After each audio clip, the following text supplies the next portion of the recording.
on GB News. From the Imperial Island Resort in Paphos, and it's the final week to see how you could win big in time for summer. Someone has to win our stunning cash prize of £76,543.21. Just don't miss out as lines close on the 26th of June. For a chance to win, text cash to 63225. One entry costs £2.50 plus one standard network rate message. Or text bonus to 63225. 5 entries cost £5 plus one standard network rate message. Go to gbnews.com/win. Entries start at £2.50. Call 0903 686 3232. Calls cost £2.50 plus your network access charge. Or post your name and number to GB21 PO Box 8690 Derby DE1 9TT. UK only. Entrance must be 18 or over. Lines close at 4 p.m. on the 26th of June. This is a network giveaway. Entries will be pooled. Please check the closing time if listening or watching on demand. At GB News, we love to hear from you, our loyal community. So drop us a line at gbnews.com/yoursay. There you can talk to each other and also to the presenters live on air. gbnews.com/yoursay, because GB News is your channel, Britain's news channel. From the school run to the home run, watch a new show for all of Britain. He can say whatever he wants. A straight-talking show where all voices are heard. And, you know, when are we going to stop talking about smashing the gangs and actually do it? With the stories that matter from every part of our country. There's a bit of a crash landing there for your Chancellor. Bold, fearless and standing up for you. That's me, Martin Daubney, 3 p.m. till 6 p.m, weekdays, here only on GB News. The People's Channel, Britain's news channel. Join me, Nana Akweer, for an informative, interactive news programme with a difference. It's fun. No, he didn't say that, though. I'm so surprised. I think there's an element of truth to that. Join me from 3 p.m. every weekend, only on GB News, Britain's news channel.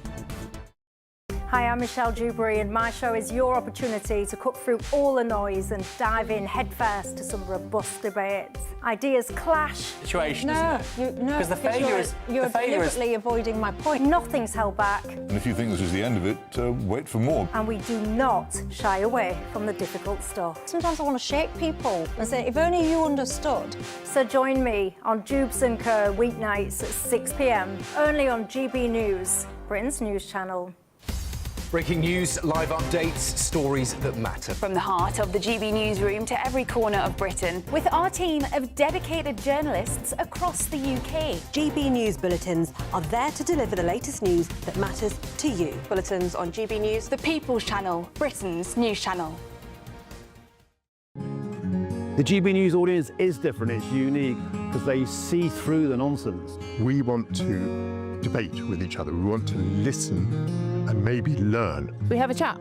That's what we do. We try and have a chat. They'll watch my programme while they're eating their tea, they'll watch breakfast while they're busy getting their kids ready for school. We want to hear what matters to you, what is news for you.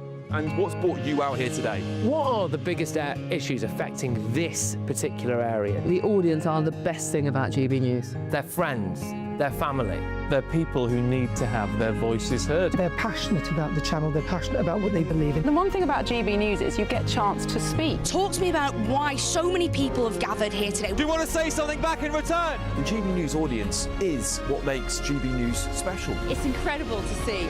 They shape our programmes, they shape our output, and they shape our channel. That's what makes us the fearless champion of Britain.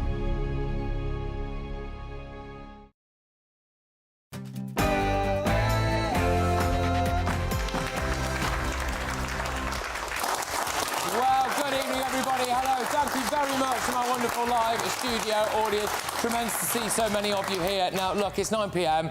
and we start with some big breaking news. Horrific scenes. 2 high-speed trains have crashed near Bedford.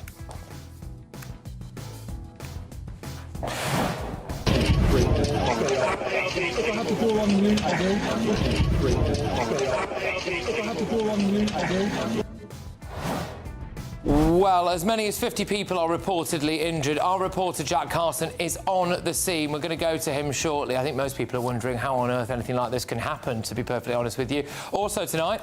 I do hereby declare that Andy Burnham is duly elected. Thank you. in between a fox and a bin, you know, honestly. But anyway, Andy Burnham is on his way to Downing Street by the looks of things. Shame this guy didn't get the memo. If there is a contest, just to be clear with you, then yes, I will run, I will stand, and I've said repeatedly, I'm not going to walk away from that. Maybe you should just run away then. I don't know, that might be the best thing to do. But is Andy Burnham just Keir Starmer with more chips and gravy? We need an economy that works for everybody, not a few in far-off places from here. The big winner last night, though, was this guy. You want to talk to me? Yeah, go on then. Go on then. Right, Back to the nation. Who are you? My name. What kind of journalist is this? You don't know? Have a look. I've got my list here. Burnham. I mean, it's obviously Count Binface, isn't it? I mean, it's the bloke with the bin on his head. You would have thought that maybe that might have been a little bit more obvious, but anyway. And it's nice to see that the far left are still completely sane. Really? Oh my God! Oh my God! That goes on and on and on, by the way. We'll play you the full thing. But what are Reform and Restore going to do? I'm disappointed by that, no question about it. And could the Tories be on the comeback trail under Kemi? People of Aberdeen have spoken loud and clear. We stopped the SNP and we sent Labour the message that the destruction of the North Sea oil and gas industry must stop now. And in other news...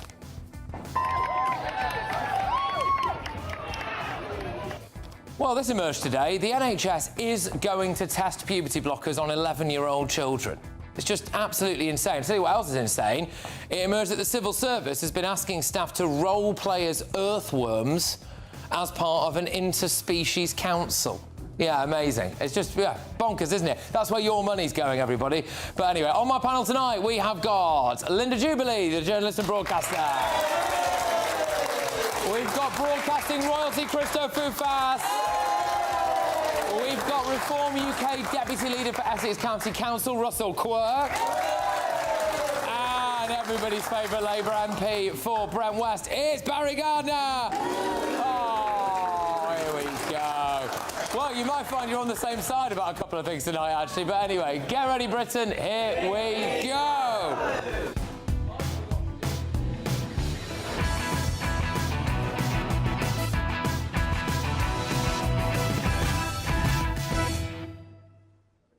Well, look, as you can tell, we're going to get stuck into all the big political news, but of course we do have to start tonight's show live from the scene of what might turn out to be one of Britain's worst ever train disasters. That's next.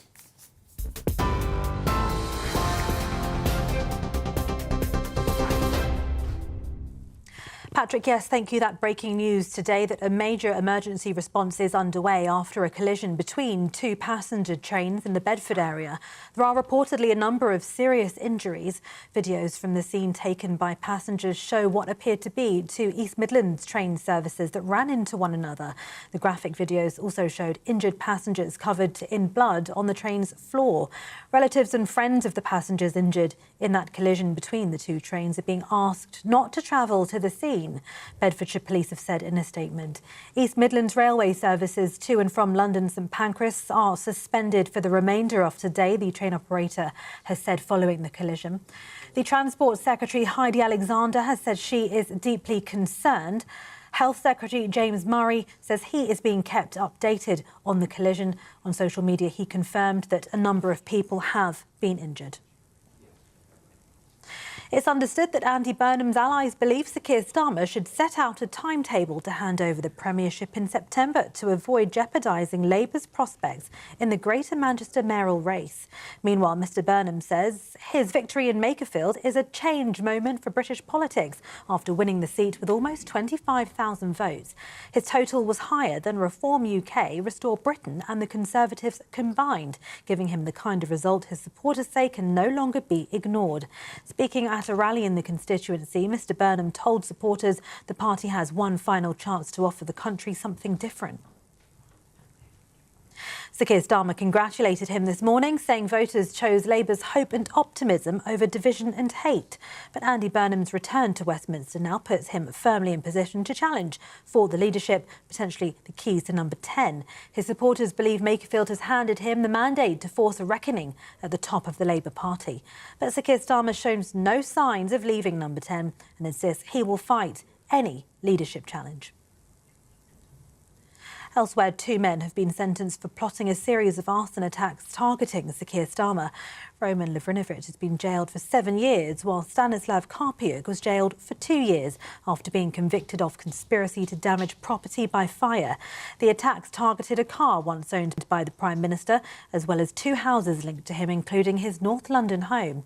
The Old Bailey heard the pair were directed by an anonymous Telegram user called El Money, who's reportedly been linked to a Russian online sabotage network. And Giorgia Meloni has hit back at Donald Trump after he claimed she begged him for a photograph at the G7 summit. The US president told Italian TV he only posed with her because he felt sorry for her. Meloni responded on Instagram saying the claims were completely fabricated, and she was stunned by the remarks. Italian politicians have reacted angrily, with one minister saying Donald Trump's comments offend the whole country. And those are the latest GB News headlines. It's back to Patrick. Take the GB News family with you on any device. As long as you have an internet connection, tune into GB News anywhere on the planet or beyond.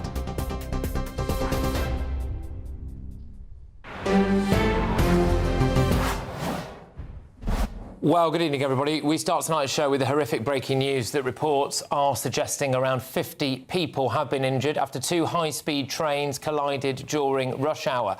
Multiple air ambulances are on the scene, and we have some footage for you now from inside the train, a warning that this does contain some distressing content.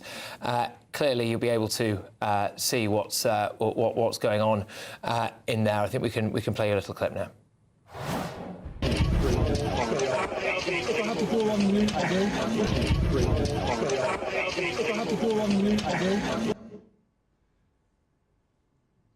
Yes, absolutely. Multiple different casualties, and I can tell you now that in the last few minutes, the 2 main hospitals in the area have posted on social media that people should avoid A&E to make way for crash victims. That's Bedford Hospital and Luton and Dunstable University Hospital.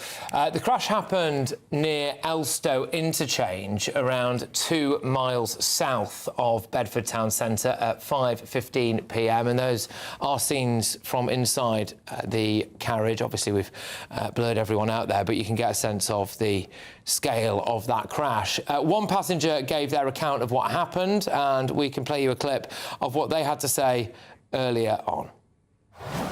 All of the chairs everywhere. It felt like I'd been in a bomb explosion, and when I got up I saw people bloodied face, people's legs looked broken, and there was smoke everywhere. Well, we've got a timeline of what we believe happened. One train, a Class 810 intercity service, which is capable of going up to 125 miles an hour, stopped on the tracks at a red signal. And the trains involved are the 3:50 p.m. from Nottingham to St Pancras and the 4:40 p.m. from Corby to St Pancras. The Nottingham train was 18 minutes behind schedule. It had not stopped at Bedford Station, which is roughly about 2 miles away. Passengers had no warning of the crash. So there was no horn sounded, no emergency alarm. And I think that kind of adds to the mystery at the moment, doesn't it, really, about how in this modern age, all the safety equipment and all the computer systems, etc., that something like this could happen seemingly with no warning whatsoever. It's unclear if the second train had gone through a red signal before the collision or how fast it was going at the time. And this has been confirmed by another passenger on board who said the front of the train was OK, but the third carriage was off the rails. He added, "I'm OK, I've got bloody legs and a back problem as a result. Others are not good. It was a sudden crash, no slowing down, no horns, no warning." So this is the very latest for you. We're going to go live now to our national reporter, Jack Carlson, who's actually at the scene for us. Jack, thank you very, very much. What can you tell us? Well, this is as close as we can get you, Patrick. As you can imagine, roads all around this incident closed off in order to allow, as we've seen since we've been here, and as you can see around us, there is a lot of medical emergency activity here, a lot of police activity here as they begin the response to this collision. As you were saying, the two trains involved, the 4:40 p.m. East Midlands Railway service from Corby to London St Pancras, and the 3:50 p.m. service from Nottingham to London St Pancras. The road that this leads to is a bridge overlooking the railway.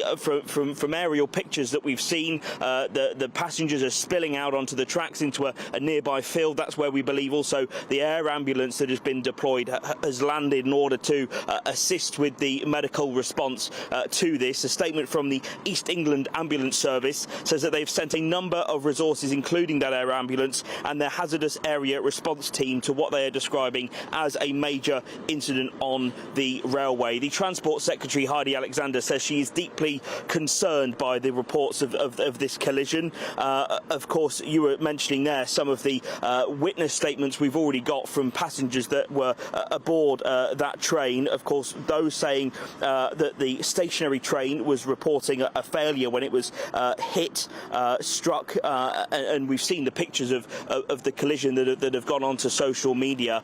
It is a serious front impact on those two trains coming together, where one of the trains almost seems to have been almost completely crushed at the front. As you were saying from some of your eyewitness accounts that you read out there, Patrick, people say they were scared and confused after the train collision. It was coming to a abrupt stop, no warning given that this collision was seemingly going to happen. People saying that they were flying almost into the air.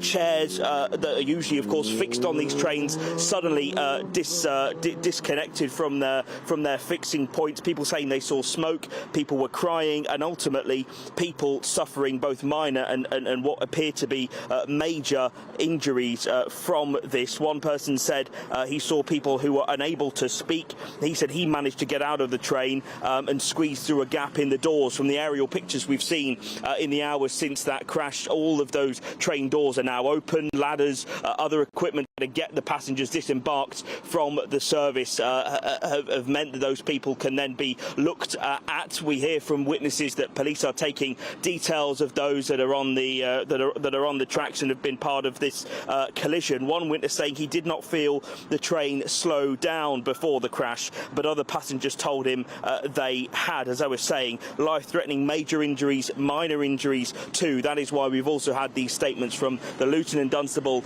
University Hospitals Trust, but also Bedford Hospital as well, saying that if you are to attend A&E or use those NHS services at those hospitals, use them in an emergency sense, because as you can only imagine, with an incident like this involving so many, what would be at that time, those peak times on a Friday for those railway passengers, they are having to deal with hundreds of people at this incident, some of them more injured than others, and of course them having to of course, you know, assess who needs care more urgently. We know the Railway Accident and Investigation Branch are on scene here. Another Network rail van just entering the site here as we speak to you. There'll be a lot of this activity over the coming hours, into the early hours, to exactly establish how this was able to happen. You, Patrick, already talking about signals and whether trains had stopped. Of course, that is all at this time not fully understood. It will come clear, I'm sure, in the coming hours and the coming days. But right now, there is a huge emergency response here. Be that in no doubt that we have seen multiple ambulances leave this site to go to those hospitals where, of course, they are urging people not to go to. People as well, like Bedfordshire Police, also urging people not to travel to those hospitals if a family member or friend has been injured, not to travel to the scene here. They have got a huge emergency response here, and of course all of their resources, naturally, as you can imagine, have got to be focused on making sure that those people that were involved in this collision are okay and can be treated as they need to be. Jack, thank you very, very much for getting there for us and for that report. We're going to be going back to Jack Carson shortly. Just whilst Jack was actually talking there, British Transport Police have released a statement. They say that officers are continuing to respond to a collision between two trains on the line at Bedford. There is now this line in their statement. It says, "We know that a number of people have been injured and one person has very sadly died." So just to reiterate, this is according to British Transport Police. They've published it on their website in the last couple of minutes. We know that a number of people have been injured and one person has very sadly died. And of course, all of our hearts go out to everyone who was involved in that incident. I'm going to take you now to travel correspondent for the Daily Telegraph, Simon Calder, who I'm hoping might be able to shine a little bit of a light for us on potentially what could have caused this. Simon, look, obviously to the layperson here and to most of the people watching and listening to this, it kind of seems a bit unfathomable in the days of modern technology and computers and all of that, that an incident like this could happen. How do we think it did? Patrick, you're absolutely right, and of course we are so sad, everybody, to learn that there has been a fatality involved in this. Let me talk you through the events. So we had the train coming down from Nottingham, the 350, that was running about 18 minutes late. It came to a halt just south of Bedford at about 5:10. Then there was a separate train that was coming from Corby. It had called at Kettering on the way, and it struck the back of the stationary train. The information I have is that the stationary train had encountered some problem with the automatic warning system that tells drivers that there's a problem and that they need to be aware of that. The Rail Accident Investigation Branch, of course, will be on the scene now and looking into that. All the serious casualties, I understand, are on the train that was moving when it struck the stationary train. All these trains are built to withstand really serious impacts, but clearly there are limits. And if the train was travelling at anything like line speed, and this particular train can travel up to 100 miles an hour, suddenly coming to an abrupt halt is going inevitably to cause tragic consequences, as we have heard. And the investigators are going to be looking into how can two trains possibly be on the same stretch of track in such proximity. They will be looking at the extent to which the automatic warning system was working. They'll be looking at what was happening with the signalling, and they'll also be investigating the track and the trains involved themselves. So I think the prospect of the line, which is one of the key intercity links from Sheffield, from Derby, Nottingham and Leicester to London, I think the prospects of that being open this weekend are very low, because the investigators will want to know how a tragedy like this can happen. It is, I need to say, extremely rare. The UK has just about the best rail safety record of any country in Europe and probably the world. So the fact that this could happen on a Friday evening is just beyond words, Patrick. Yeah, look, absolutely. Simon, thank you very, very much for giving us your time this evening and to be able to at least try to shed a little bit of light on how this could have happened. It's Simon Calder there, who is the travel correspondent for the Daily Telegraph. Look, just to reiterate, it's a very sad breaking line, but it is one nonetheless. British Transport Police in the last few moments have confirmed that one person has sadly died and a number of people have been injured following that collision between two trains on the line in Bedford.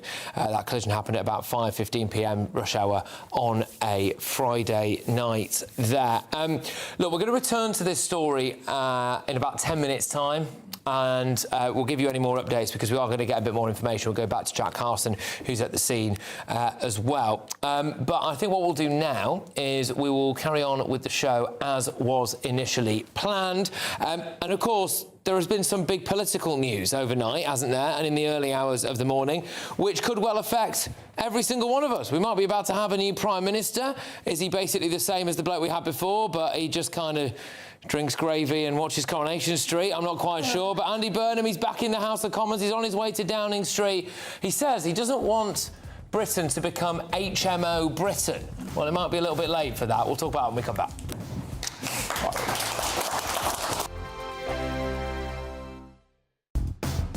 Do you trust what you're being told?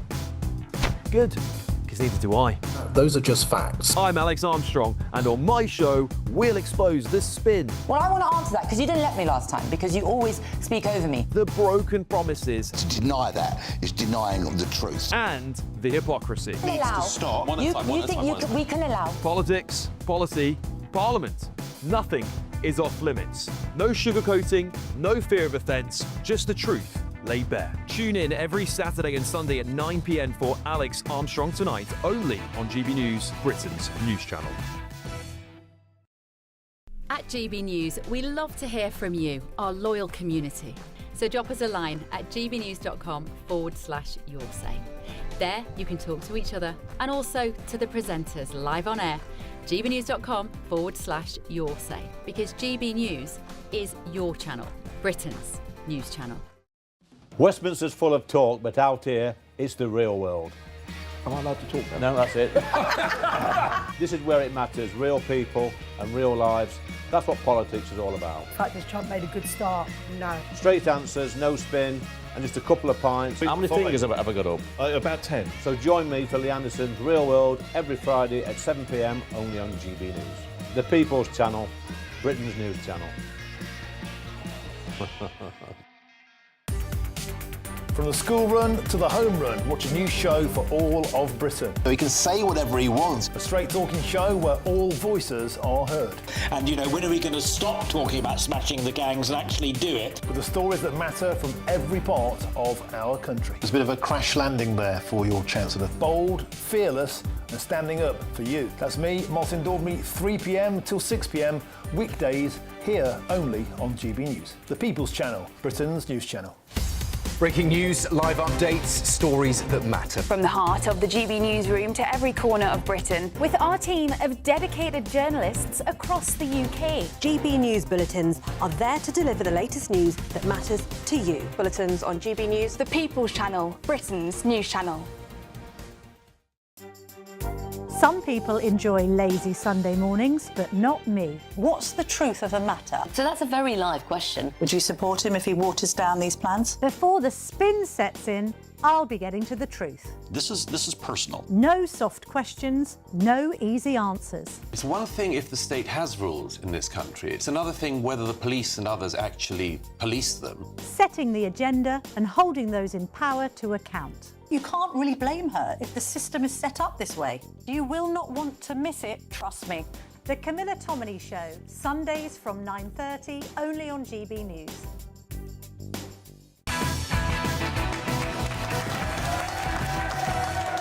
All right, welcome along, everybody. Thank you very, very much. So, Andy Burnham is back in the House of Commons and he's on his way into Downing Street. Today, he gave a victory speech at a local football club. You'll notice there's nothing really there about Labour, is there? It's just Andy for us. Andy for us. No, nothing really about the Labour Party in his signs there. It's all about our Andy, isn't it? But one thing stood out to me. A change too from the Home Office. I heard on so many doorsteps people's concerns about the unfairness of the immigration system, that cut-price approach to procurement that means areas like this can end up like HMO Britain. It's not fair that they think that they can just operate like that and not hear the call of people here, the decent people here, who always will do the right thing, the compassionate thing. All right, let's unpack what he's actually said there. So he spoke about the unfairness of the immigration system. Now, to me, that's not him saying that he thinks it's unfair that so many people break into Britain every day and get housing and benefits. I think it's him saying that those illegals might be being treated unfairly. He spoke about HMO Britain, a cut-price approach to procurement, he said. OK, so is he saying that the taxpayer should spend more money and get nicer houses for illegals? And the problem for Andy Burnham is it's very difficult to know what he ever really means about anything. So during the by-election campaign, he said he agreed with Shabana Mahmood's plans to make it tougher for people to settle in Britain. He said that. Brilliant. OK. But if we go back to November 2025, which isn't that long ago, is it? He was actually very critical of Shabana Mahmood's plans. He said, I do have a concern about leaving people without the ability to settle. That might limit the Home Office's ability to deal with the backlog. It may leave people with a sense of limbo and unable to integrate. And then just a couple of weeks ago, he said he wanted to let asylum seekers work before they've even been approved. So you've got three pretty different responses to the same question there, all within the space of about 9 months. Look, Britain, as far as I'm concerned anyway, just needs mass deportations. So when Burnham says that he wants an end to HMO Britain, how is he going to do that without deporting people? We have got a record asylum seeker backlog of 123,000. In amongst that, we have around 73,000 asylum seekers in community housing, mostly HMOs. We have another 31,000 in migrant hotels, potentially about to be moved into HMOs. There are an estimated 473,000 houses of multiple occupation in England alone. So what's he actually going to do about any of that? And let's just have a little look at this. Andy Burnham's mayoral scheme planned to spend £700,000 on helping refugees claim benefits, get housing and access public services. And if we go all the way back to 2016, which I'm sure Andy Burnham was hoping no one would ever do, but this geek did, Andy Burnham was working alongside the likes of Jeremy Corbyn, Stella Creasy and Tanguy Debonair to support the refugee task force and help everyone over there in Calais. Yes, he was working alongside this Tanguy Debonair. Really? Oh my God! Oh my God! I have 26 years of experience in violence against women and girls. Oh well, I see you and raise you 6 years, Sarah. There are women being raped by white men, and you don't want to talk about that. Yeah, tell you what, it's great that she's in the House of Lords, isn't it, forever? Anyway, this is the problem with Andy Burnham. He's trying to be all things to all people. In my view, he's just a plastic politician, and he's about to be badly found out, especially when it comes to illegal immigration. Let's get the views of my panel on this. Right, Russell, I'll start with you. So, Andy Burnham says he wants to fight back against HMO Britain. I mean, what does that really mean as far as he's concerned, do you think? Well, it's immediately, isn't it? So just a few minutes after the declaration in Makerfield, he starts talking about his view on immigration. He was very, very quiet on the whole kind of EU and open borders thing, wasn't he, in the run-up to the election date itself. And we will see his true colours very, very quickly, because his true colours, as you said, are very, very well documented. He has open borders in his DNA. And anyone, frankly, in Makerfield that thinks that they've voted for Andy Burnham to be some kind of Labour reset, some kind of big difference to save the country, I'm afraid you've got some scary, scary stuff coming, because whether it's immigration and open borders, the EU, whether it's his view on welfare, defence, and indeed the economy and borrowing, which of course has been in the news this week, Andy Burnham, I can tell you, is far worse than Keir Starmer. And frankly, Makerfield, I think, have a responsibility for what's about to happen. I can see, I suppose, the egotistical element of being in a constituency where you get to effectively vote for a Prime Minister, which, of course, doesn't normally happen in Britain. You're going to say, are you advocating for reform to put all of the migrant hotels in Makerfield? No, I don't think there should be any migrant hotels, actually, because I don't think there should be any illegal migrants. And we'll open it up to the audience and the rest of the panel as well. Yeah, look, I mean, Andy Burnham has got form for saying various different things about the same topic over and over again, and this is one of them, isn't it, when it comes to immigration and illegal immigration? Look, you know, I think it's wonderful that within 24 hours of the poor guy winning the election, you know, everybody is now piling on Andy Burnham. That just means that you guys are really quite afraid of him, OK? That's the first... I love the fact he's been elected. Well, that's the first thing, OK? Your guy didn't do quite so well, Russell. So let's talk about what you mentioned, Patrick, which was removals, OK? 5,179 foreign criminals removed in our first year. That was 21% up on the previous year. 19,000 failed asylum seekers were returned, and specifically forced returns, because you always catch me out on that one, because I never have them. I never have a lot of them leave of their own accord. Yeah, exactly. Yes, exactly. Yes. Specifically, forced returns were up 24%, and it was the highest rate since 2018. So actually, there's a lot that Shabana Mahmood has been doing that has actually been dealing with people who had no right to be in this country and who are now being pushed back. Now, what he was talking about, as far as I understand, was not that it's unfair on asylum seekers. What he was saying is it's unfair on the people of Makerfield that what is happening is that the people who are being taken out of hotels elsewhere in the country are then being put into HMOs in Makerfield and places like that. OK, that was the unfairness I think he was talking about. There is a huge problem, and the huge problem is that for years the Conservatives did not process asylum seekers through the courts. And so you had this huge backlog of asylum seekers. That is now coming down. It's not. But it's not. But the backlog has increased because of the number coming through. We've increased the numbers of people being processed through the courts, but because there's more people coming into the country, the backlog has actually gone up. So, look, you're asking Which me, is is fine. Andy... It's fine. That's the bad bit, isn't it? It's not fine, Russell.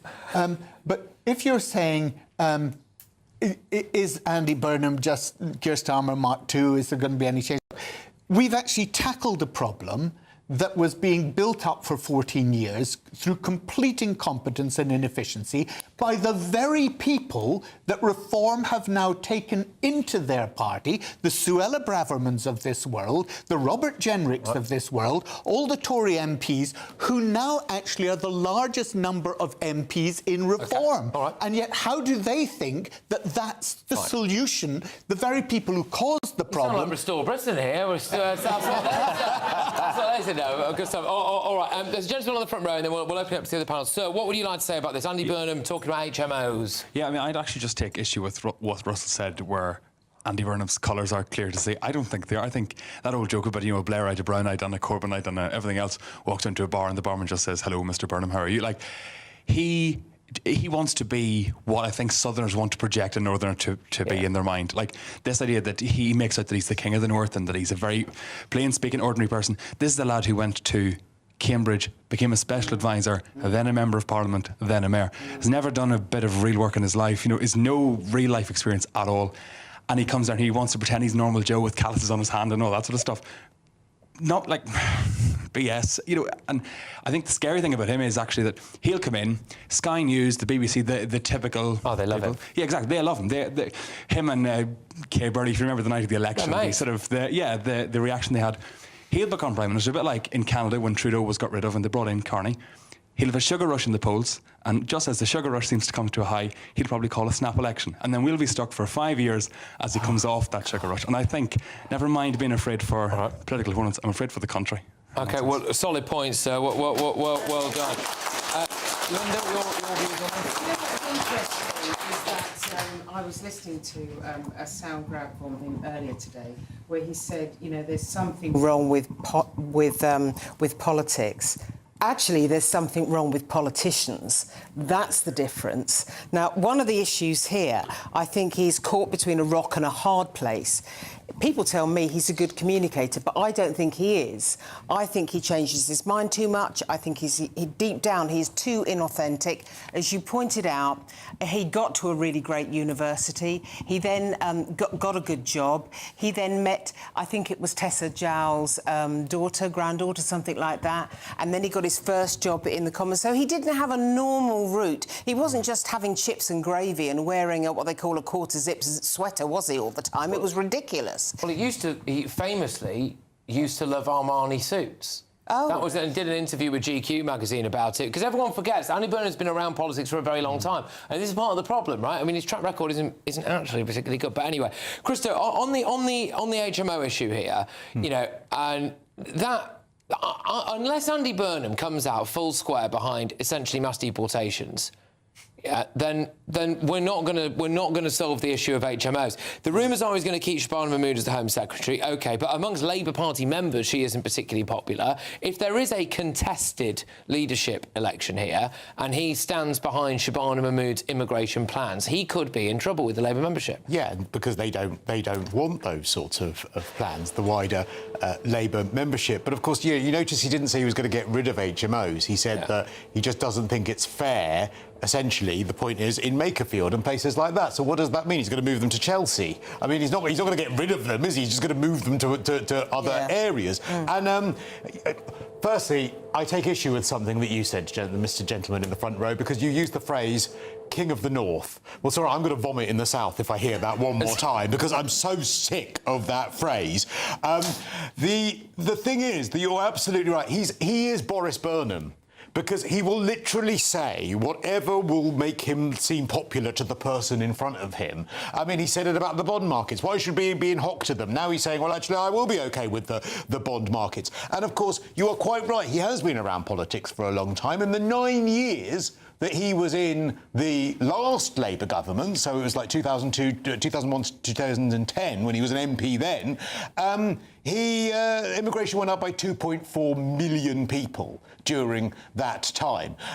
He's spoken about how he wants to reindustrialise. Well, industrialisation reduced when he was last in government as well. So all of these things have words. They are just words. It's just the nonsense we hear constantly. It's interesting you should say that, because I tell you what, I don't know how you all spent your Friday, but I had a fascinating afternoon Googling clips of Keir Starmer and clips of Andy Burnham, and I've put them together for you side by side. We're going to do this at 10 p.m. and some of them are literally the same. Right, the same sentences, etc. So we're going to have a look at whether or not Andy Burnham is basically just great Keir afternoon Starmer. you had. Poor George is starving and crying in the corner, but you're constantly with the Keir Starmer clips. Yeah, all he hears is Keir Starmer's voice ringing out. He's a deeply disturbed child. Anyway, look, loads more on. We're going to be talking about the issue that Reform have got with Restore and vice versa, and of course we will be taking you back to get the very latest on that devastating train crash that's happened near Bedford as well. So lots on tonight. I'll see you in a sec.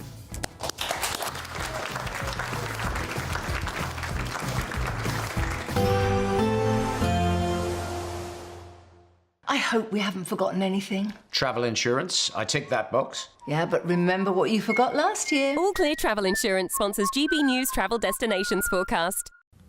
Remarkable heat at the moment across parts of France and northern Spain for the time of year. Pretty hot in Italy as well. Lots of very warm sunshine in Greece. A mixture of sunshine and a bit of cloud over the Canaries. Fine for much of Iberia. Only the small chance of seeing a shower. Temperatures in south of France along the coast close to 30 degrees, but higher than that inland, and up to 37 or 38 in Rome over the next few days, where there is an increasing chance of some showers into the early part of next week. All Clear Travel Insurance sponsors GBNews Travel Destinations Forecast. Hello again, very good evening to you. I'm here with your GB News weather forecast from the Met Office. High pressure is going to be dominating through this weekend, which means it's going to be largely dry for many of us, but a slightly fresher feel than it has been of late for a few. That's because there is still a frontal system across us, and whilst this is bringing cloud and rain at the moment, it's also bringing slightly fresher air behind it. Now, as that frontal system pushes eastwards through this evening and overnight, there will be, yes, some rain for most, even some heavy, perhaps even thundery bursts across parts of Scotland and Northern Ireland, but then things will be turning drier through the early hours of tomorrow morning. It is going to be a warm, muggy night for many of us, temperatures not dropping a huge amount, could be quite uncomfortable for sleeping. Then, first thing tomorrow morning, a bit of a bright start across some eastern, southern parts of Scotland, a bit cloudier across central and western parts, some showery bursts of rain here as well. Across Northern Ireland, again a mix, some sunny spells, a few showers perhaps, and a bit of cloud bubbling up. Across the bulk of England and Wales, actually a cloudier start to the day than we've seen recently, and there will be a bit of rain around, but because of that high pressure that's building, we're going to see a lot of that rain clearing away through the morning and increasing amounts of bright, sunny weather developing by the afternoon. Now, it's not going to be wall-to-wall blue skies, and there could be a few showery bursts of rain around, particularly across northern parts of Scotland. Here, there will be some fairly frequent showers, but generally the theme is for it to be largely dry and largely sunny. But as I mentioned at the start. Slightly fresher air means temperatures will be down just a couple of degrees for some of us compared to recent days. Into Sunday, and it's going to be a brighter, sunnier day, that's for sure. And with all that sunshine, it's likely to be even warmer or even hotter, really, towards the south. A good chance that we're going to get back into the low 30s Celsius. And that's not the end of the heat. We do have an extreme heat warning out for both Monday and Tuesday across parts of England and Wales, because it's going to be very hot indeed. You want to know what's really going on in the corridors of power? Labour don't know what to do with you half the time, and that makes you quite lethal in the chamber. Get behind the headlines with Chopper's Political Podcast. Join me, Christopher Hope, as I sit down with the great and the good of British politics. We'll see where this ruling takes us. These are the stories shaping our nation. Chopper's Political Podcast, available now on all platforms. Listen in and stay ahead. I've been in Westminster for a long time, but I know that though power may be here, its effect on people's lives is across the whole of the country. We may be where rules are made, but it's where they're implemented that matters. Join me, Jacob Rees-Mogg, for forthright and frank discussion on where Britain has come from, where it's going, and where it will end up. That's State of the Nation, Monday to Thursday, 8 to 9 o'clock. Vox Populi, Vox Dei.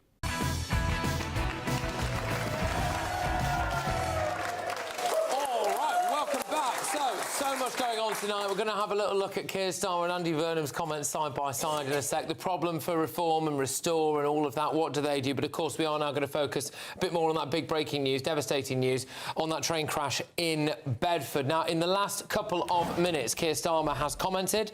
He said, hugely concerning reports of a collision involving two passenger trains near Bedford. First and foremost, my thoughts are with the family of the person who has sadly lost their life and those who've been seriously injured. I'm grateful to the emergency services for their swift response to this tragic incident. And for the latest on that, we're going to go straight now to GBNews' national reporter Jack Carson, who is just south of Bedford. Jack. Thank you very much, Patrick. Well, the emergency response continues in its droves here. In the last few minutes before you came to us, we saw another ambulance enter this road closure point that we are at. This is as far as we can go. Behind us is a road which takes you to a bridge overlooking the railway tracks, which is where that collision took place. We've seen a huge number of Bedfordshire Fire Service equipment, vehicles, trucks, which are able to carry mass amounts of equipment. They've needed that in this response, as you can only imagine, having to deal with hundreds of passengers on those trains, as more, as you can hear around us, sirens, another ambulance entering the scene just next to us as well. This is continuing every 10, 15 minutes, Patrick. There are more vehicles leaving, entering this scene as this emergency response continues. We know from the local hospitals here, Luton and Dunstable Hospital Trust, but also Bedfordshire Hospital, saying to people that they are having to devote so many resources to dealing with this incident, particularly in their emergency departments that only go to the likes of accident and emergency if it is a genuine emergency. But as we got in the last hour or so, Patrick, last kind of 45 minutes, we have got confirmation from the British Transport Police that one person has died because of this incident. They note that a number of people have been injured. They confirm, of course, other confirmations from the likes of East England Ambulance that a major incident has been declared. Officers, they say, are continuing to respond at the scene alongside those colleagues from Bedfordshire Police and the local fire and rescue and ambulances service. You've just seen them going in. This response is ongoing. We know from witness statements and reports on that train of just how serious the collision was. We believe that the train that was collided into was stationary, and people having reported both minor and major injuries. The response here just south of Bedford continues and looks like it will continue, Patrick, into the night. Thank you very, very much. It's Jack Carson there, our national reporter, who's at the scene. And briefly there, you will have seen on your screens, if you're watching us at home, that we do have live shots of that train. Just to say, actually, it's now 43 minutes past 9. This crash is believed to have happened at 5:15. And to see ambulances still racing there and still racing away gives an impression as to, Frank, look exactly how bad this is, right? And those poor people have been there injured, clearly now, for hours waiting to get treatment.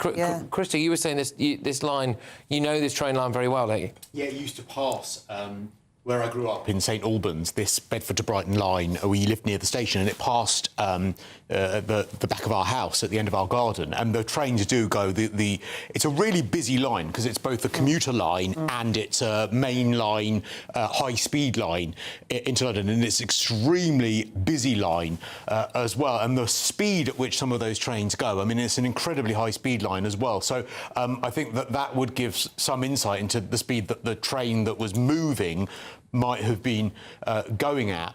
What I will say, though, is that we have got, and Simon Calder alluded to this, an incredibly good safety record with trains. I remember Ladbroke Grove, when 31 people died in 1999. Clapham Junction, the Hatfield, the train crash. You know, we used to have horrific train crashes in this country all the time.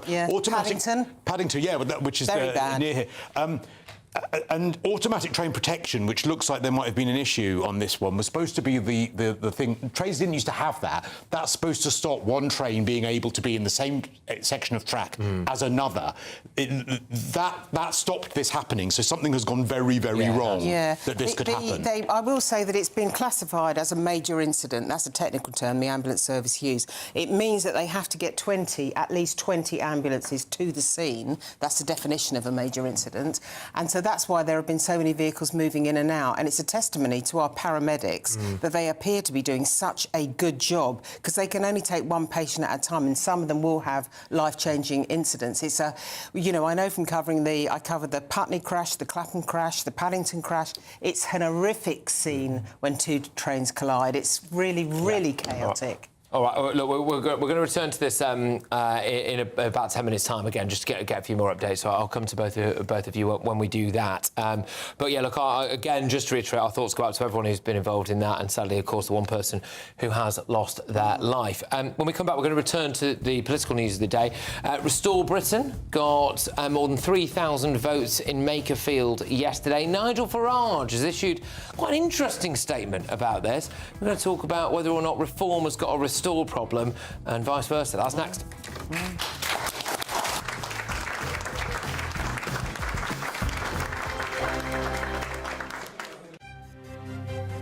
GB News Breakfast, every day from 6 a.m. Became the norm.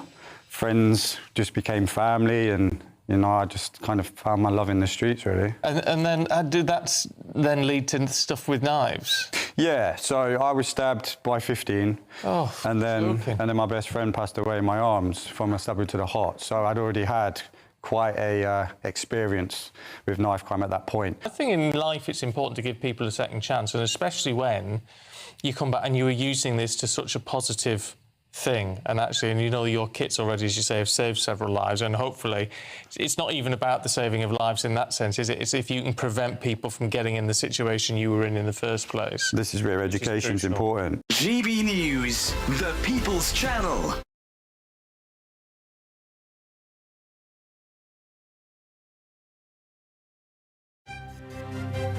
GB News Breakfast, every day from 6 a.m.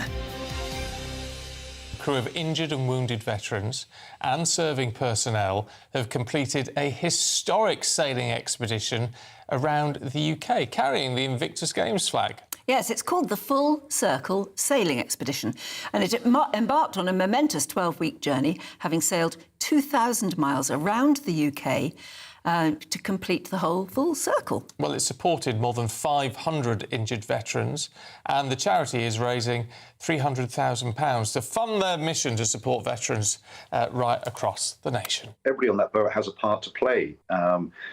It's you know, everybody gets involved in safely moving that boat from A to B, and like you said, it's that camaraderie and being a part of a team, and you could say to some extent having that mission. GB News, the People's Channel. GB News Breakfast, every day from 6 a.m.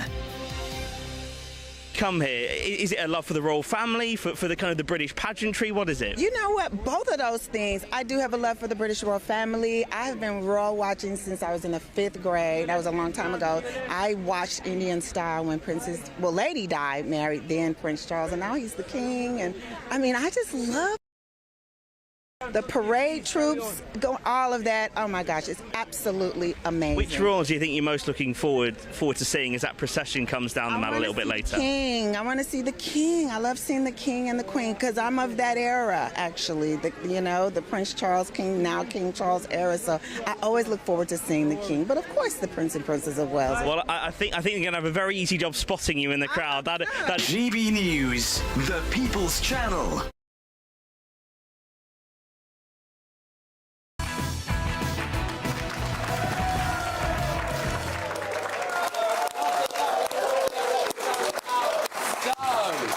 Is the right of British politics split for good? Restore Britain got more than 3,000 votes in Makerfield yesterday. A decent first by-election outing potentially for Rupert Lowe's party, not as well as they were hoping to do though, obviously. And if we combine this with Reform's 15,000 votes, it's important to say that Andy Burnham would still have won, but it does raise serious questions about how this would play out at a general election. Could it cost Reform tens of seats? And here's what Nigel Farage had to say. There's a couple of thousand voters there who would normally have gone out and voted Reform that voted Restore. And I would say directly to them, what do you want? We are the challenger party to the left in this country. And I would urge you to think again. I really, really would. All right, I tell you what we're going to do. We're going to go straight to the chap on the front row and then we'll get stuck into it with our panel. Sir, what would I have to say? Thanks. So I appreciate they got 6% of the vote, so they clearly resonate with a certain type of voter. But I'd be interested to hear your thoughts if Restore are a genuine, serious party or if Rupert Lowe just has an axe to grind with Nigel Farage. Yeah, interesting point. Interesting point. Well, Russell, thank you. Teased me up very nicely. Thank you for that. Yeah, look, we let's just have some context and perspective first of all. Look, Barry's shaking his head already. Reform. Here we go. Look, Reform polled 16,000 votes in the north of England in the reddest of red wall seats last night. Right now, if anyone thinks Makerfield as a demographic is the same as everywhere else, of course that would be a mistake. So the fact that Reform came a very, very strong second doesn't mean that we would come second in a general election spread across all the different areas of the country. The reality is that Reform last night polled an increase in their vote versus 2024. So we went from 26% to nearly 35%. But let's also be clear that what last night was not a victory for the Labour Party before Barry starts banging on about this being a validation of his party. Clearly, what this was a vote for Andy Burnham. The irony that people would vote for Andy Burnham to replace Keir Starmer. They're basically, as we've rehearsed, the same thing from the same party. We did OK as Reform. Is Restore an inconvenience? Yes, of course, because of course it splits the vote. But I agree with you. I think, look, the Rupert Lowe project is effectively an anti-Nigel Farage project. I think it's spiteful and I think it's petty and it really isn't helping what I would think we should be doing, which is uniting to make sure that what we don't end up with is a Labour-Green coalition at the next general election. All right. Look, just to say, I imagine if Rupert Lowe was here, he would say something along the lines of, well, the reason they exist is because he doesn't believe that Nigel Farage is going to actually go far enough when it comes to deportations, etc., etc. So we go. But Barry, go on, your take on this. Then. Well, look, Nigel Farage's record with political parties is not without hiccups, right? I mean, he left the Tories. He set up UKIP with Alan Sked, wasn't it? And he was the leader of that party for about 3 years. Then he stopped being the leader of it, and then he came back a bit later and was the leader of it. Then UKIP went to the right, and Farage left it eventually, saying that it'd gone too far to the right. He then set up the Brexit Party. That lasted about 3 years, morphed into Reform, and Reform then split into Renew and Reform. So, I mean, he seems to be... Look, I don't deny that the guy has been incredibly influential in British politics, right? I think in 100 years' time, people look back and they'll say he was one of the most influential politicians, for all the wrong reasons, in my view, right? But he was very influential. He set up Brexit, but he clearly has a problem not being the leader, and everybody else in the party seems to often have a problem with him being the leader. I just want to get a feel for the room very, very quickly here. Just make some noise if you think that basically the Tories, Restore and Reform, should do some kind of deal. Yes. Right, seems okay. All right. So, seems like most people that. Because the left vote tactically, don't they? That's going to be an issue at the next election. The left are perfectly capable of voting tactically. The Tories were voting tactically against reform. Well, we've got to go. When we come back, we're going to get stuck right into Andy Burnham's track record, if we've got long enough.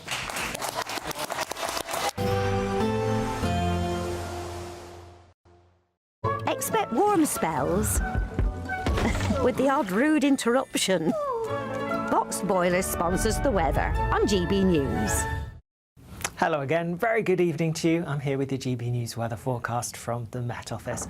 High pressure is going to be dominating through this weekend, which means it's going to be largely dry for many of us, but a slightly fresher feel than it has been of late for a few. That's because there is still a frontal system across us, and whilst this is bringing cloud and rain at the moment, it's also bringing slightly fresher air behind it. Now, as that frontal system pushes eastwards through this evening and overnight, there will be, some rain for most, even some heavy, perhaps even thundery bursts across parts of Scotland and Northern Ireland, but then things will be turning drier through the early hours of tomorrow morning. It is going to be a warm, muggy night for many of us, temperatures not dropping a huge amount, could be quite uncomfortable for sleeping. Then, first thing tomorrow morning, a bit of a bright start across some eastern, southern parts of Scotland, a bit cloudier across central and western parts, some showery bursts of rain here as well. Across Northern Ireland, again a mix, some sunny spells, a few showers perhaps, and a bit of cloud bubbling up. Across the bulk of England and Wales, actually a cloudier start to the day than we've seen recently, and there will be a bit of rain around, but because of that high pressure that's building,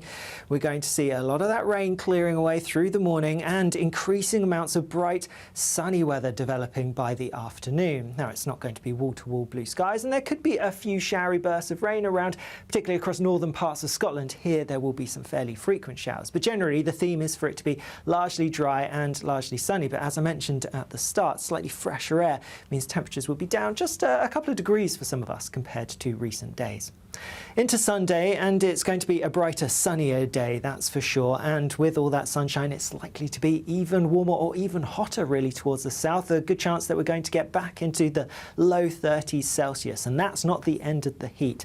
We do have an extreme heat warning out for both Monday and Tuesday across parts of England and Wales because it's going to be very hot indeed. Expect warm spells with the odd rude interruption. Boxed Boilers sponsors the weather on GB News. Hello from the Imperial Island Resort in Paphos, and it's the final week to see how you could win big in time for summer. Someone has to win our stunning cash prize of £76,543.21. Just don't miss out as lines close on the 26th of June. For a chance to win, text cash to 63225. One entry costs £2.50 plus one standard network rate message. Or text bonus to 63225. 5 entries cost £5 plus one standard network rate message. Go to gbnews.com/win. Entries start at £2.50. Call 0903 686 3232. Calls cost £2.50 plus your network access charge. Or post your name and number to GB21 PO Box 8690 Derby DE1 9TT. UK only. Entrance must be 18 or over. Lines close at 4 p.m. on the 26th of June. This is a network giveaway. Entries will be pulled. Please check the closing time if listening or watching on demand. I've been in Westminster for a long time, but I know that though power may be here, its effect on people's lives is across the whole of the country. We may be where rules are made, but it's where they're implemented that matters. Join me, Jacob Rees-Mogg, for forthright and frank discussion on where Britain has come from, where it's going, and where it will end up. That's State of the Nation, Monday to Thursday, 8 to 9 o'clock. Vox Populi, Vox Dei. Join me, Nana Akwe, for an informative, interactive news programme with a difference. It's fun. No, he didn't say that, Dave. I'm so surprised. I think there's an element of truth to that. Join me from 3 p.m. every weekend, only on GB News, Britain's news channel. Welcome to Free Speech Nation with me, Josh Howard. This is the show where each week we see what's happening in the world of culture, current affairs and politics. First we'll say, welcome to the UK. Oh, thank you. And we're not afraid to use our free speech so that you can use yours. It's not controversial in the slightest to anyone who hasn't lost their mind. Free Speech Nation, Sunday nights at 7 p.m. Only on GB News, the People's Channel, Britain's news channel. 5 hosts, 5 opinions, 5 fearless debates, 5 unfiltered takes on the day's news. 5 reasons not to be anywhere else on Saturday night. This is the Saturday 5. You got me good there. Britain's biggest Saturday night TV show. It's not a bad brand. Yeah. Uncensored. Very, very, very easy tonight. On the unpredictable. What did she say? Can you translate it for us? And always entertaining. And how can a country go from being led by William Wallace Saturday nights from 6 p.m. only on GB News, the People's Channel. Britain's news channel. You're going to want to stay tuned, trust me.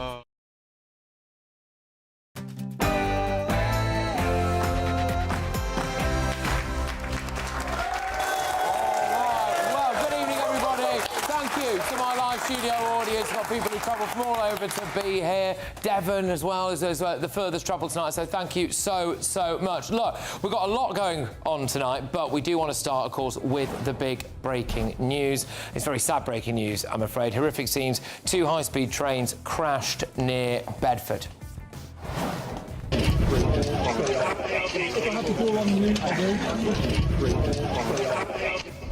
Well, as many as 50 people are reportedly injured. Ambulances are still going to and from the scene, and very sadly, we can confirm that 1 person has lost their life. Our reporter, Jack Carson, is on the scene, and we will go to him shortly for all the latest. But in other news tonight, we're going to be talking about this. I do hereby declare that Andy Burnham is duly elected. Thank you. There he is, yes, between a fox and a bin. Andy Burnham is on his way to Downing Street, but it's a shame that this guy didn't get the memo. If there is a contest, just to be clear with you, then yes, I will run, I will stand, and I've said repeatedly, I'm not going to walk away from that. Yeah, how long do we think that's going to last? Because he's just been given, apparently, 72 hours to clear off. That's what the Cabinet are telling him, so there we go. Is Andy Burnham just Keir Starmer with more chips and gravy, though? We need an economy that works for everybody, not a few in far-off places from here. Yeah, listen to that very, very closely, because I'm going to be playing you some clips of Andy Burnham and Keir Starmer side by side and see if you can tell who they each are. Anyway, the big winner last night, though, of course, was this guy. You want to talk to me? Yeah, go on then. Go on then. Right, what? who are you? My name, what kind of journalist is this? You don't know? Have a look. I've got my list here. Burnham. I love that, right? So one of the candidates is called Count Binface, yeah? And he's talking to a bloke with a bin on his head, and he's like, well, there's no way of telling, is there? There is no way of knowing. Anyway, it is nice to see that the far left are still completely sane. Really? Oh my God! Oh my God! Yeah, just normal student politics stuff there, isn't it? And are the Tories on the comeback trail under Kemi? People of Aberdeen have spoken loud and clear. We stopped the SNP and we sent Labour the message that the destruction of the North Sea oil and gas industry must stop now. Yeah, the Tories won last night's referendum on net zero in Aberdeen South. In other news...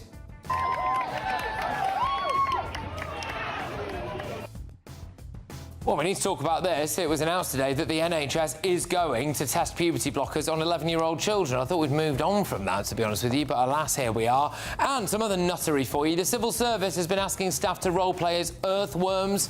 Kingfishers were one of them as well. Otters as well, although I think that is a term used somewhere on the Soho area. But anyway, it's part of an interspecies council. You know, Krista. Part of an interspecies council. So, there we go. But anyway, on my panel tonight, we've got journalist and broadcaster Linda Jubilee. We've got broadcasting royalty, definitely not an otter, it's Christo Fufas. Reform's Russell Quirk. And everybody's favourite Labour MP is Barry Gardner. Oh, come on. Yeah. What is an otter? I can't tell you. I can't tell you. I can't tell you. I'll show you the pictures. Get ready, Britain. Here we go. Oh.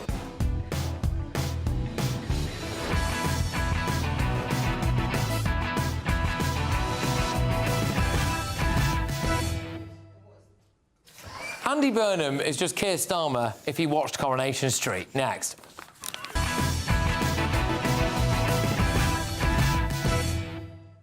All right, here we go. So reports are suggesting this evening that Sir Keir Starmer has been given 72 hours to go. It's over for the worst Prime Minister in British history. Last night, this happened. I do hereby declare that Andy Burnham is duly elected. Thank you. It's just British politics in a nutshell, that, isn't it? But Burnham won. Now, Starmer's apparently desperately ringing round cabinet ministers to see if they'll back him. And we've actually got a clip of one of those cabinet ministers responding to Starmer's pleas for support. I don't care who you are. You can shove it up your butt. Oh, well, it's not going well for the lad. And Starmer couldn't even get new Defence Secretary Dan Jarvis on side. And I wouldn't be surprised if he turns up at his house begging him for support. Dan! Dan! Dan! Yeah, there we go. The brilliant Steve Coogan there is Alan Partridge doing his best Keir Starmer impression. Supposedly, Shabana Mahmood and Ed Miliband have told Starmer to step aside. 90 MPs already called for him to go after the local council elections. That number has since risen. And all Starmer can do is say this. If there is a contest, just to be clear with you, then yes, I will run, I will stand, and I've said repeatedly, I'm not going to walk away from that. It's a shame. He could run. Anyway, but is Andy Burnham any different to Keir Starmer? Is he just exactly the same, but with more chips and gravy? Is Burnham just Keir Starmer in a polo shirt or a retro Everton football top? Let's have a little look, shall we? Here's what Andy Burnham said today. We need an economy that works for everybody, not a few in far-off places from here. And here's Keir Starmer. With an economy that works for everyone, not just those at the top. Quite similar, isn't it? Here's Andy Burnham today. We do need to bring down water bills, energy bills. Yeah, here's Keir Starmer. And that's why the Labour Party has a fully costed plan to freeze energy bills this winter. Didn't work out that well, did it? Here's Andy Burnham on bus fares. Rail fares, just as we've brought down bus fares in Greater Manchester to make life more affordable. Yeah, OK, here's Starmer on bus fares. Every child aged between 5 and 15 in England will be able to travel on the buses for free. OK, so here's Burnham today on the education system. No more an education system dominated by the university route, but an education system that offers a path for everybody, academic and technical. Yeah, and he called for every single person aged 16 to 18 to have a guaranteed work placement. Here's Keir Starmer. And the kids who are ignored, frankly, because society often only puts those who go to university on a pedestal. We don't really see anything else as success. That is wrong, deeply wrong.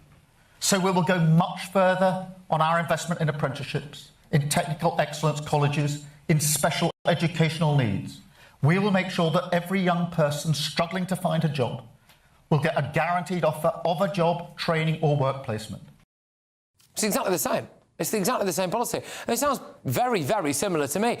Is Andy Burnham just Keir Starmer if Starmer also pretended to watch Coronation Street and eat pies? That's what I want to know. So, let's get the views of my panel on this. Christo, is there actually, apart from the fact that, to be fair on Andy Burnham, when he talks, all right, I wouldn't say it's a joy to listen to, but when Keir Starmer talks, it just makes me want to walk into the sea. Yeah. So it is better than that, but they are saying largely the same things and hoping we won't notice. You wouldn't need the sea. You want to drown yourself in your washing up bowl when you're listening to Keir Starmer because it is so unbelievably dull. I mean, basically, Burnham is Keir Starmer with just a spray sprinkling of charisma.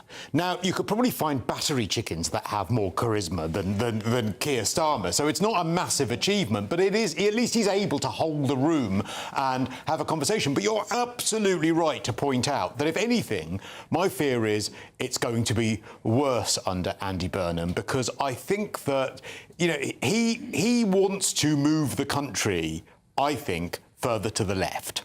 He thinks that the problems that we have are because we are not left enough, when in actual fact we have the highest taxes in history, we've got a state that interferes in your life right, left and centre, we've got debt coming out of our ears. We are already quite left-wing in this government, but he thinks the solution is to go further left-wing. So maybe that will be the difference between him and Keir Starmer. He'll actually make things worse. Interesting.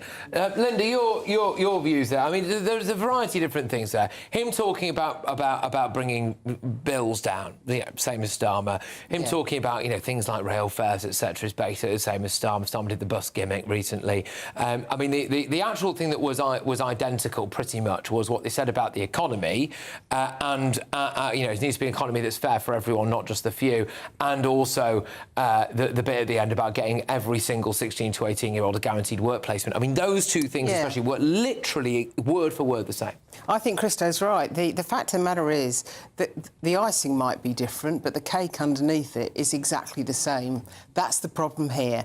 And I think although Andy Burnham is a more charismatic man, he's a more resonant man, and you're right, Patrick, you are inclined to listen to him. The fact is they're saying the same thing all the time. You have to make up your mind. Do you want a socialist government or do you not? Let's remember, although Keir Starmer can stand there and say, well, no, I think we should have apprenticeships, I think we should have training positions, I think we shouldn't just only value degrees. It was a Labour Prime Minister, Tony Blair, who said, I want 50% of children to go to university, which in my mind, you know, is totally unrealistic. Oh, and whose cabinet did Andy Burnham serve under first? Oh, it was Tony Blair's. Right. So it's yet another. At the end of the day, I think we've got to play in it. Can I just be very brief, because I feel very strongly about this. Absolutely. But the fact of the matter is, I think we do have to put a lot of emphasis on apprenticeships and training. I did indentures, they're called, as a journalist, which is very old-fashioned, but it was a really, really good training. We need to get back to some of those kind of basics and stop thinking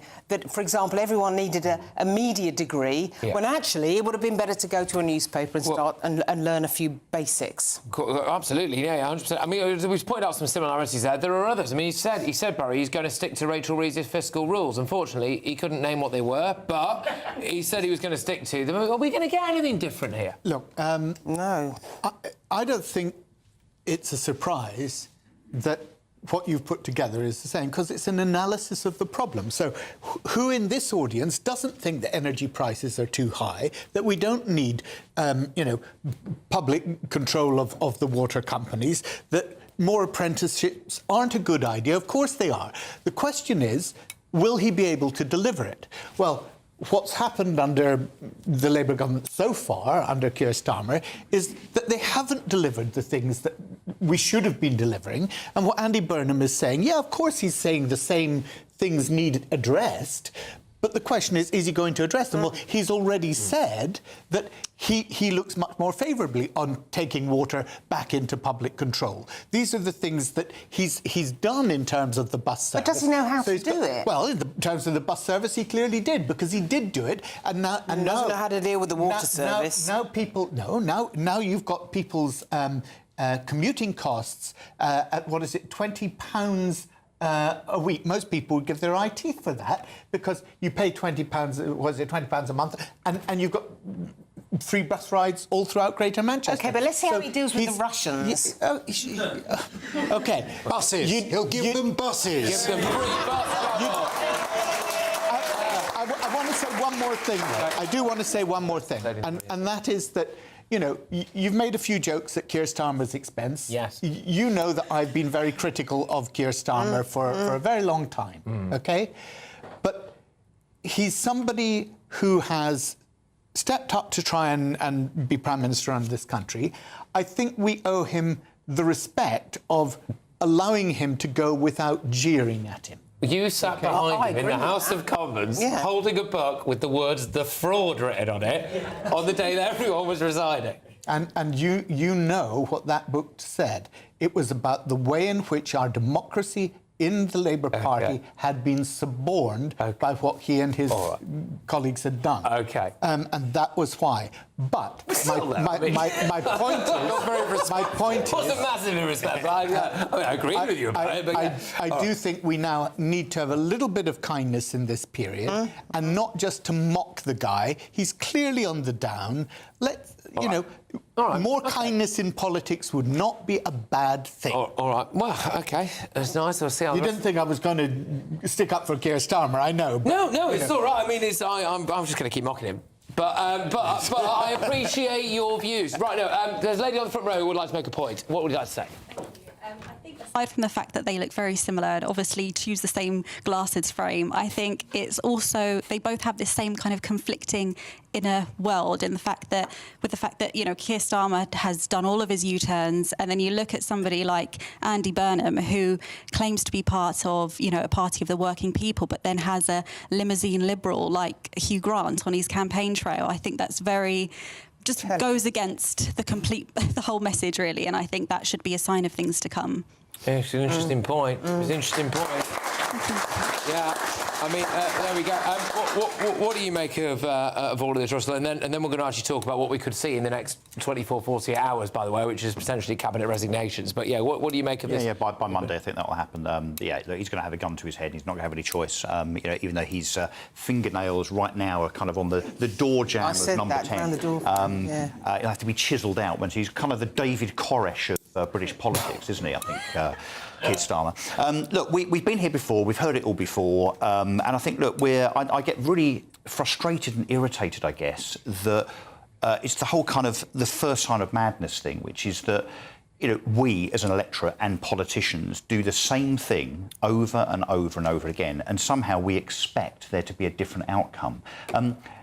April, May, June 2024, all of the promises that were made by Keir Starmer and his acolytes around him, that he was going to change the world, put party first, he did put party first, country first, not party, and so on. None of that's happened. And honestly, if we really think that another Labour politician that only has his career in the front of his mind, in the name of Andy Burnham, we think that the outcome's going to be different, then you're crazy. We're going to be in a far worse place in 12 months' time. OK, just quickly... Just quickly, Harriet Harman, that Starmer appointed a few weeks ago, she's literally just been quoted in the Daily Telegraph as saying the herd is stampeding away from Starmer, and apparently cabinet ministers have told him to just step aside. But his wife, Lady Starmer, is leading the fight for the PM to stay on. Well, maybe it's because Lord Ali will stop buying her clothes when they've gone. But anyway, we'll return to that because I'm just being told actually that we do have some quite significant breaking news from the scene of that train crash in Bedford. I'm going to throw us over to GBNews' national reporter Jack Carson, who's just south of Bedford near that incident for us. Jack, what have you got for us?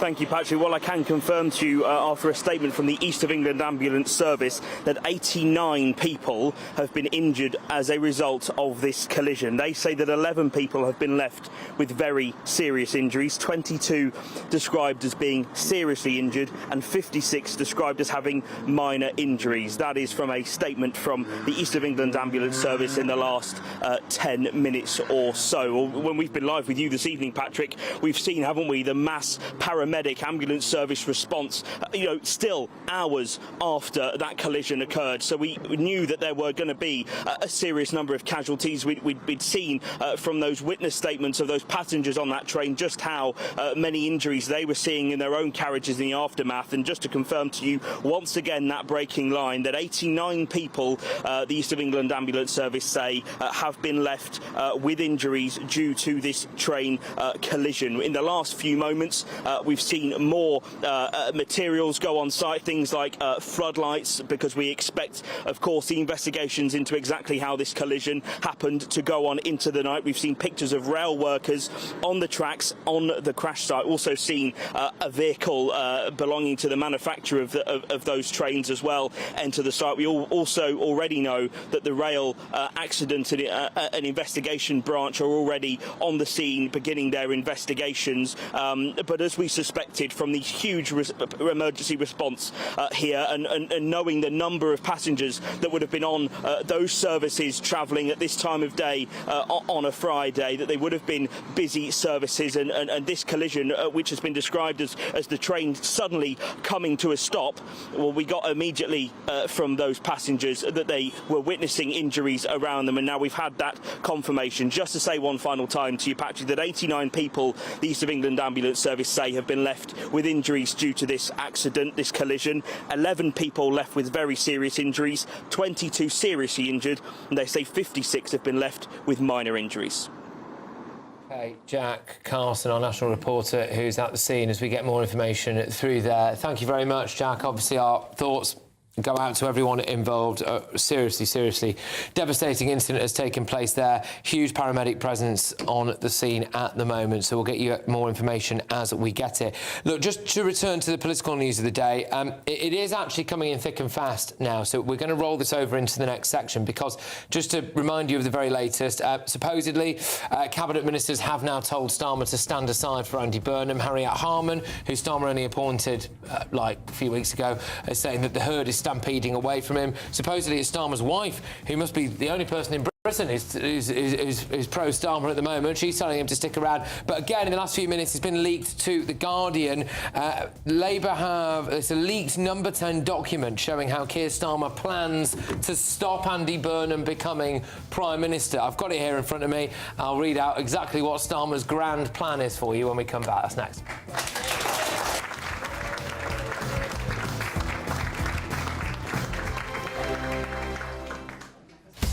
Breaking news, live updates, stories that matter. From the heart of the GB newsroom to every corner of Britain, with our team of dedicated journalists across the UK. GB News bulletins are there to deliver the latest news that matters to you. Bulletins on GB News, the People's Channel, Britain's news channel.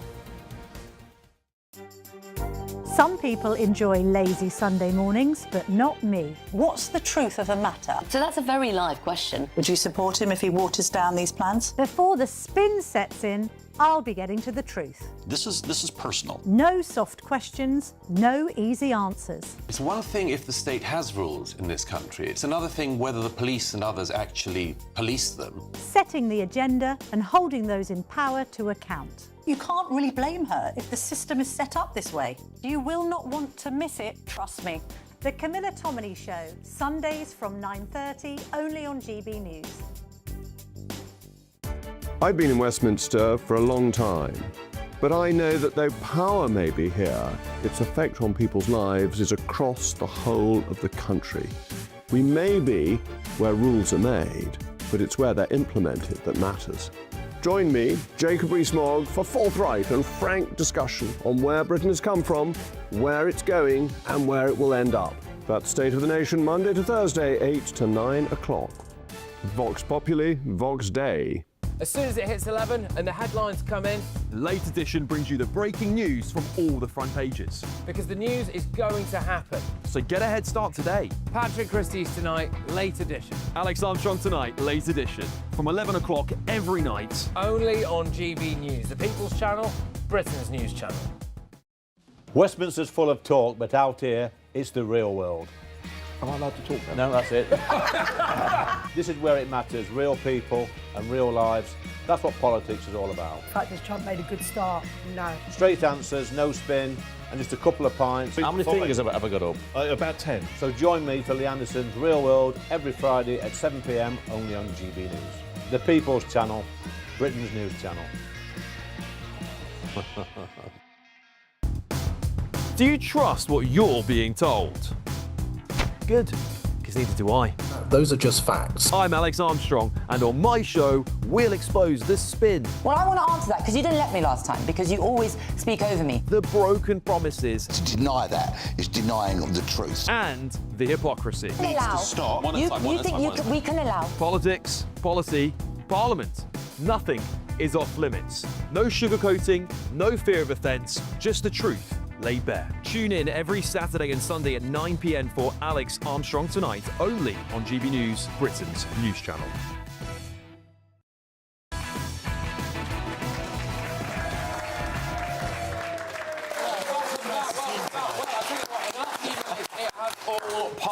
off in terms of Keir Starmer. So we're getting reports through now that cabinet ministers, who he was desperately calling round earlier, have just told him to go, really. Apparently, it's his wife who's telling him to stick around. So I feel like we should do an urgent plea to Lady Vic to say, look, come on, tell him to hang Lord Ali's suit up. The time has come. Off you pop. Harriet Harman has said the herd is stampeding away from Keir Starmer. And in the last few moments, a leaked number 10 document shows how Sir Keir Starmer plans to stop Andy Burnham becoming Prime Minister. This is according to The Guardian. It reportedly says, Andy Burnham hasn't faced any real scrutiny yet. A true contest would likely see his support wane. There's a little bit more detail that I've got in front of me here as well. They've done some polling here, which basically shows that the more people see of Andy Burnham, the less they like him, which is true. His favourability rating went down by about 15% during with the wider public during that Makerfield by-election. The buses. But what about the buses? I know.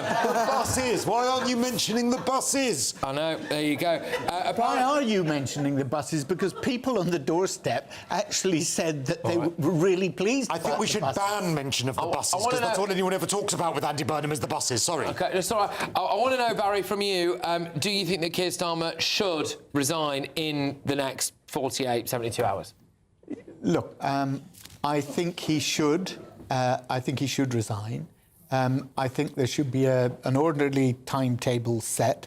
I think the quicker it happens, the better for everyone. The only thing that I have against a swift transition is that I would like there to be a contest insofar as I would like to see the party have a vote on it. As in members or...? Yeah, members. Yeah. Why don't you stand, Barry, to give that vote?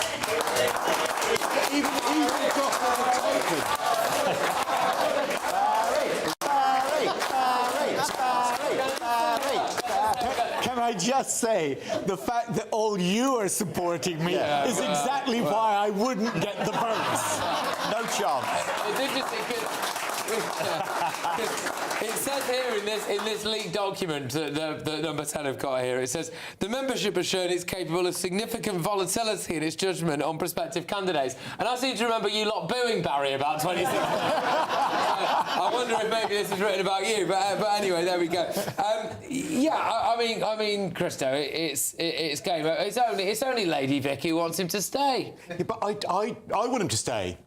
I do want him to stay, because my worry is I actually think that your point on the front row that you made in the last hour is absolutely right. What this will mean, if Andy Burnham becomes Prime Minister, is that the media or the mainstream media or everyone else will all say, oh, my God, great, change, brilliant, oh, give him a chance, let's give him a year, let's give him a bit longer, and this just... the most abysmal government in history will then just continue to plod along, making everything worse, and unfortunately the only solution actually is a general election. Don't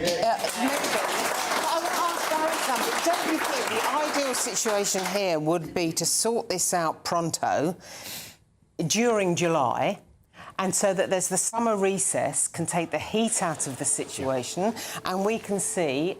I'm not saying I want this to happen for Andy Burnham, but we could see a new leader in place ahead of the conference season. Isn't that how it will play out? Linda, I feel conflicted, right? Because, as I say, I think a contest is good in that the party has a chance to look at policy, but I accept that actually the momentum is there now, and I think the best thing for the country is that we get this done quickly, and that means coming back in September with a new Prime Minister who's had a chance to get their cabinet sorted, embedded in over the summer recess, so that they know what they're doing. We come up into September, all guns blazing. Well, so apparently Keir Starmer's going to spend the weekend mulling it over. He might go to Chequers, maybe, to do that. Lady Vic can have one last go on the sun loungers outside Chequers, can't she? Drink it in, that's all right, you know, be OK. You know, the last hurrah, the holiday's got to end at some point, you know.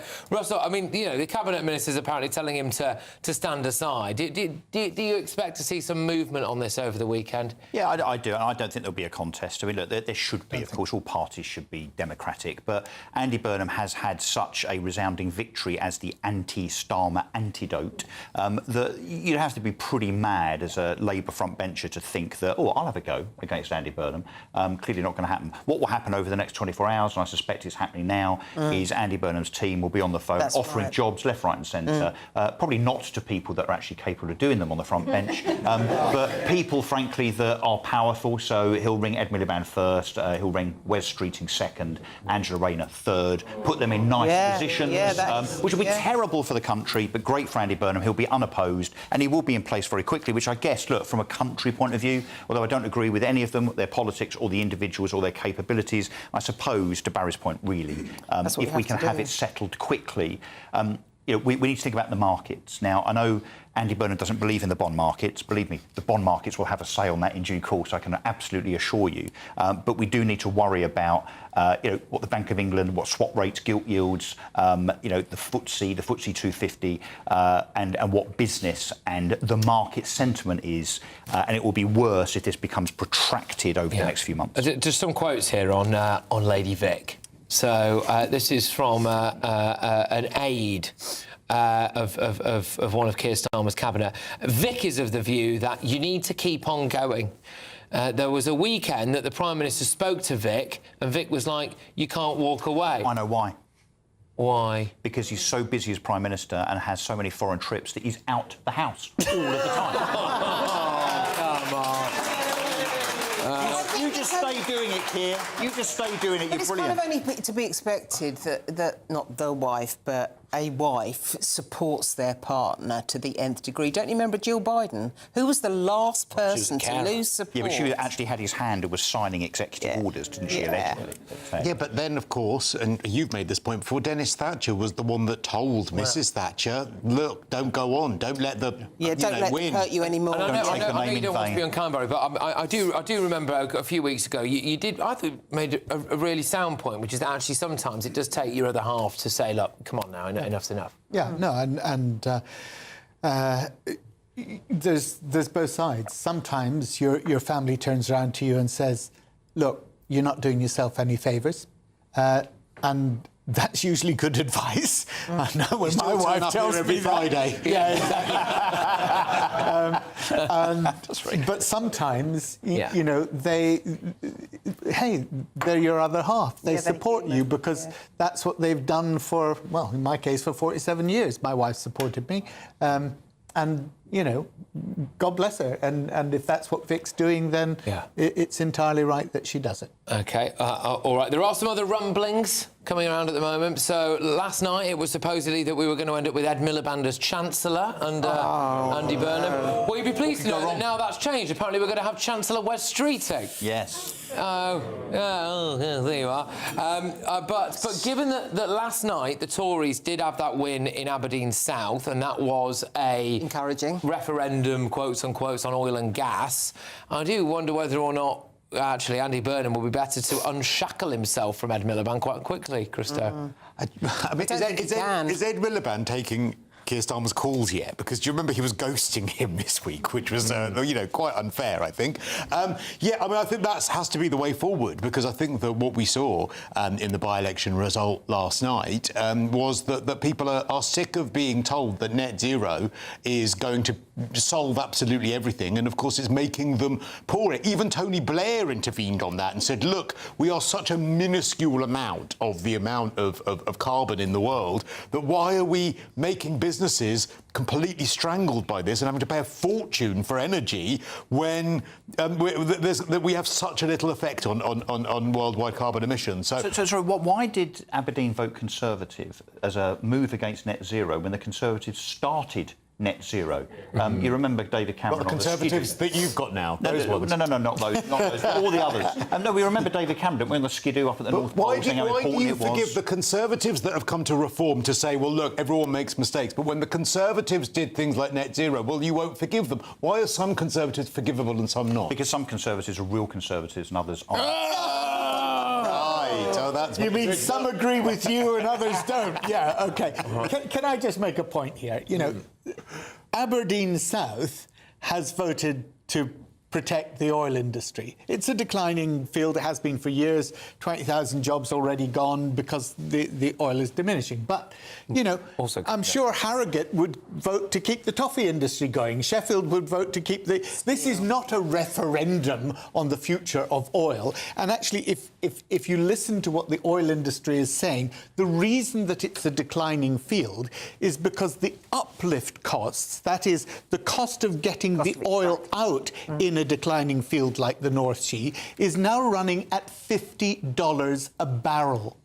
That's how difficult it is to get it physically out of the ground in the fields that they're talking about. Now, the price of oil at the moment is high. It's come down from where it was, but it's $70 a barrel. Yeah. That doesn't leave them with the profit margin that they need to do this. And so the idea that this is a salvation is complete nonsense. Just to say, Barry, it's a good job there isn't a referendum for you on drilling more oil and gas. I've had a look at the latest opinion polling, and 57% of all voters support more North Sea drilling. Only 15% are opposed. So if there was a referendum, that would win. On the whole, though, the reason is because people don't understand the statistics that I've just said. And no, that is that that's not. That's a version. The other thing is people think that it would come on stream. These fields would take 5 years, between 4 and 6, in fairness. 4 years would be the shortest to get these fields on stream. Isn't it true, They though? don't come into the UK. That oil and gas, that oil would actually go for refining abroad and then have to come back in. So the idea that this is British energy is complete nonsense. I've heard energy experts say that if they started drilling in the Jackdaw mine now, there would be supplies by Christmas time. That's what they've told me. Well, I'm sorry, that's not what I've heard. Okay. That's not what the Select Committee hears. All right, well, there we go. All right, we'll have to wait and see what pans out there in Aberdeen South. Anyway, a senior number 10 source has told GB News this afternoon that the Prime Minister is fighting on. His message is clear, they say. A leadership contest will be damaging for party and country, and if there is one, he's ready to fight it. When asked again this evening, a number 10 source also said, you've got his words on his position, which are very clear, so supposedly he's not going anywhere. But that'll just be his final U-turn, won't it? I think. We've had so many so far. That would be the last U-turn, actually. It's him there going, thanks for the memories, I'll see you in a bit. Anyway, I've been desperate to talk about this, and I'm glad that we've got round to it. Civil servants are role-playing as earthworms. Yes, that's where your money's going. We're going to talk about that when we come back.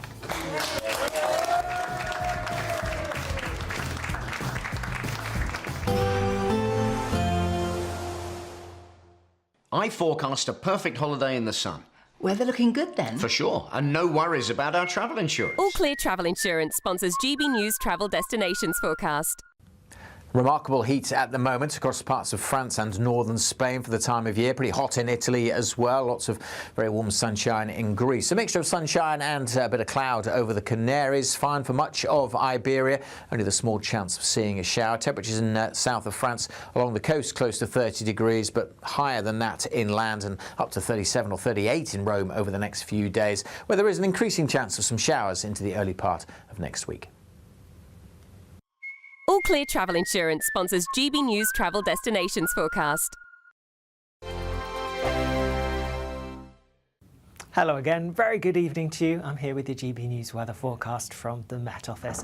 High pressure is going to be dominating through this weekend, which means it's going to be largely dry for many of us, but a slightly fresher feel than it has been of late for a few. That's because there is still a frontal system across us, and whilst this is bringing cloud and rain at the moment, it's also bringing slightly fresher air behind it. Now, as that frontal system pushes eastwards through this evening and overnight, there will be, yes, some rain for most, even some heavy, perhaps even thundery bursts across parts of Scotland and Northern Ireland, but then things will be turning drier through the early hours of tomorrow morning. It is going to be a warm, muggy night for many of us, temperatures not dropping a huge amount, could be quite uncomfortable for sleeping. Then, first thing tomorrow morning, a bit of a bright start across some eastern, southern parts of Scotland, a bit cloudier across central and western parts, some showery bursts of rain here as well. Across Northern Ireland, again a mix, some sunny spells, a few showers perhaps, and a bit of cloud bubbling up. Across the bulk of England and Wales, actually a cloudier start to the day than we've seen recently, and there will be a bit of rain around, but because of that high pressure that's building,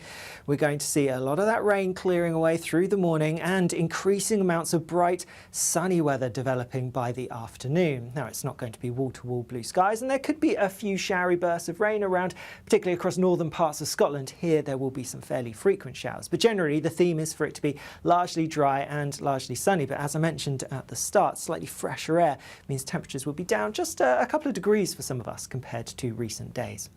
Into Sunday, and it's going to be a brighter, sunnier day, that's for sure. And with all that sunshine, it's likely to be even warmer or even hotter really towards the south. A good chance that we're going to get back into the low 30s Celsius. And that's not the end of the heat.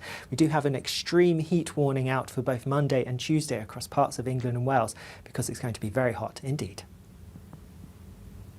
From court mornings to warm family brunches, from football to tennis in the car, in the kitchen. GB News Breakfast is there with the stories you need and the conversations that matter. Anyway, let's talk business. Well, it has been a historic night in British politics. It's astonishing, isn't it? We're here again to start your day just right. GB News Breakfast. Every morning from 6 a.m. Only on GB News. Britain's news channel. You want to know what's really going on in the corridors of power? Labour don't know what to do with you half the time, and that makes you quite lethal in the chamber. Get behind the headlines with Chopper's Political Podcast. Join me, Christopher Hope, as I sit down with the great and the good of British politics. We'll see where this ruling takes us. These are the stories shaping our nation. Chopper's Political Podcast, available now on all platforms. Listen in and stay ahead.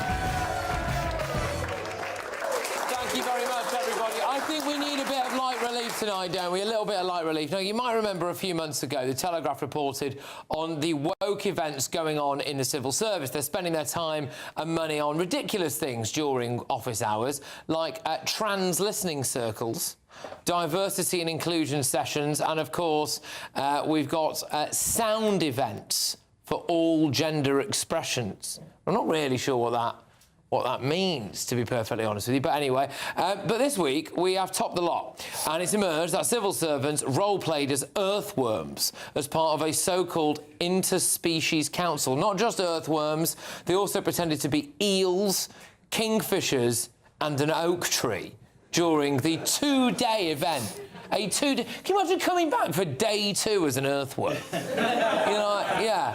Anyway, they wanted to help them, make decisions about the freshwater system post 2043. What the heck is this, Tosh? Anyway, so basically, Russell has very kindly agreed to be an earthworm for us tonight. There it is. Well done. You're all, I imagine most of you in this room are taxpayers. I mean, it's a bit of a waste of money, Christo. I've been a bear. Oh. Really? I think that means something else. Yeah. Am I an oak tree? Just is that it? Yeah. I think that's 2 days. Yeah. 2 days. That's ridiculous. And has anyone FOI'd the cost of this? Sorry, I hadn't seen the other bit until now, but I think I do understand what was going on. No.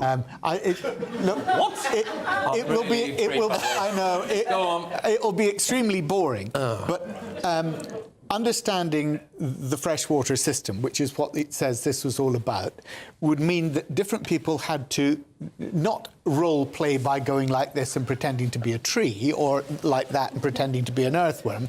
But what it will mean is that they would have people saying, OK, from the point of view of insects, from the point of how are all these things going to come together and impact on the freshwater system?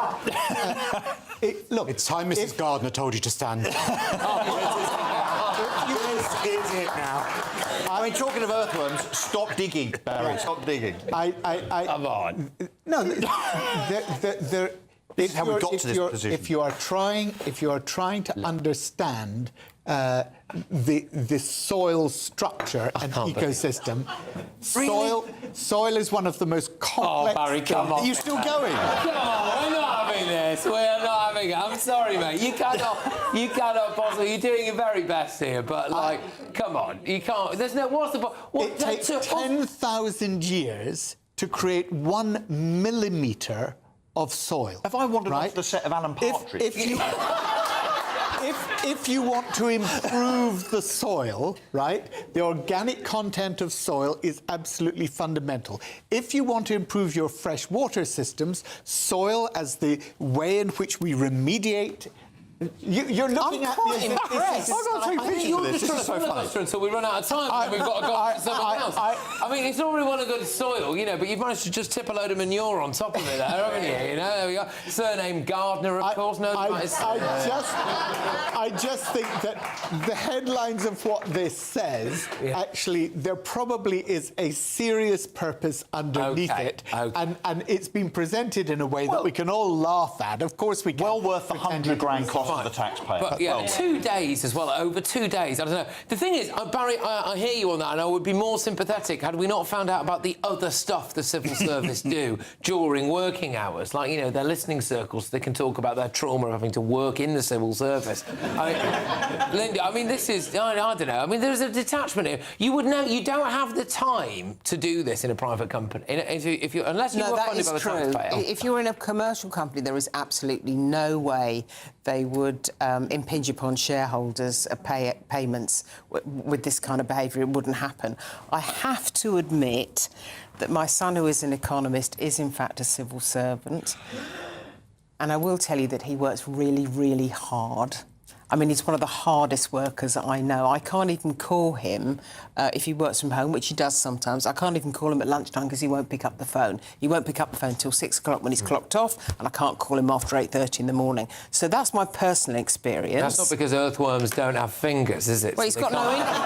They can't answer it. No, he's got no interest. But I'm just saying... Maybe he's pretending to be a bat and he's asleep during the day. I'm role-playing as a slot. Following sectors, that the civil service is a huge number of people, from everyone from working in the local job centre to people working who are serious, you know, perm sex and people like that. There's such a big difference in what the civil service does that if in one corner they're all pretending to be trees, well, I think that's a waste of time and money. But they do valuable work in other areas. Please, will you do it now? Will you email the GB News bosses and ask for a training day where you're a tree? Please, I beg of you to do that. Please do that. No, I will do, and I'll say that if they refuse, I'll say that we need to have a listening circle about this. Yes. About your trauma. I'll be honest with you, that was my first thought. When I saw that headline and read the article, the only thing I could think about was I was imagining someone suggesting that to the GB News presenters here and what the response would have been, and the second word would have been off. OK, stop press. I have news. No. OK, it's just come in from Christo's mum and dad. Jane says, I completely understand what you were saying about earthworms, etc. Logical.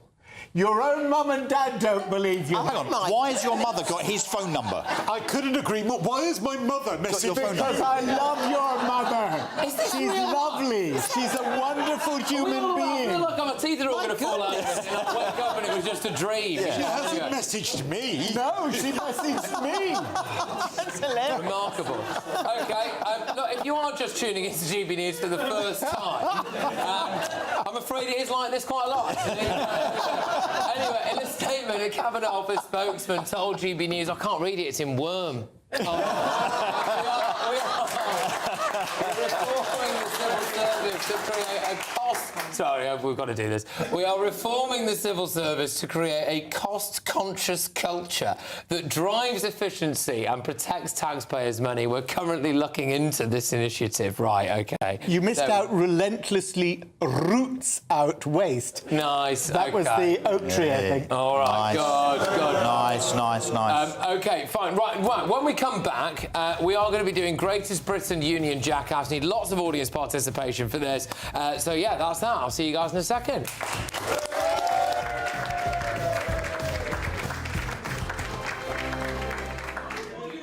This is GB News, Britain's news channel.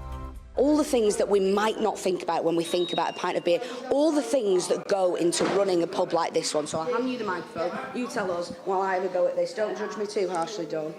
Amazing. So obviously people don't take into effect that the energy costs and the raw material costs, also the packaging, overheads and the tax hikes. So when we're pulling a pint of beer, we have to think about the cost that's gone into making the beer and the rises in that. We also have to think about the overheads, the staff, the electrics which are plumbed in to pouring a pint. This obviously is very astronomical to pubs, because if it increases, we're therefore going to have to put that onto the consumer, making the pint of beer more expensive. GB News, the People's Channel. GB News Breakfast, every day from 6 a.m. You can't help wondering if that's what Prince William, future king, of course, is sort of planning for the future, whether that's the sort of slightly more laid-back attitude towards modern life.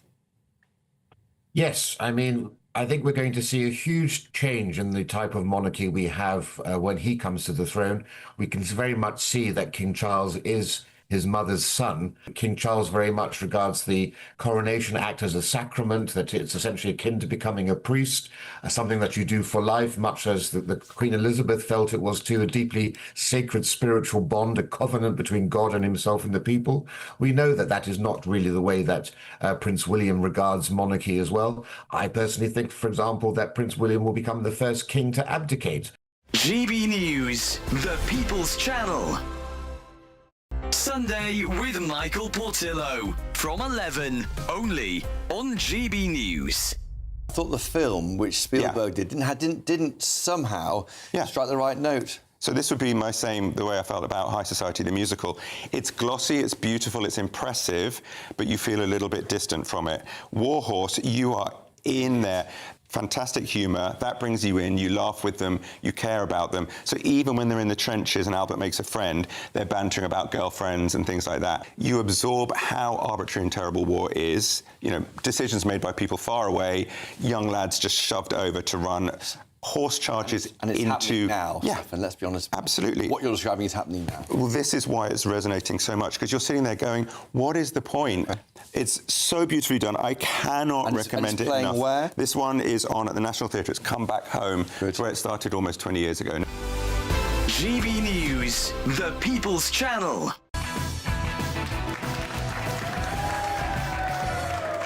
OK, thank you very much to my wonderful live audience. Really appreciate you being here. Let's round us off with Greatest Britain Union Jackass, starting with Greatest Britain, Russell. Yes, so lots been going on in Makerfield this week, including this guy, not Robert Kenyon, but a guy called Stephen Pownall, who is a fly-tipping vigilante. Did you see this? GB News covered it. It's covered in lots and lots of newspapers. Here he is. So he saw some fly tip in Makerfield, found out who had tipped the waste, went and found him at home and made him go back and clear up the fly tip. Nice. It's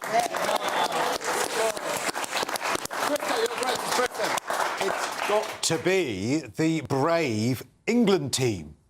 You know, sorry to don't know. Brave? Why are they brave? Because they jumped on a plane and played a game of Because they won, they're brave, they're fighters, they're courageous. Yeah. Don't be so... They're on 500 grand a week. What are you talking about? Daily Mail, reformed person doesn't think that the England team are brave.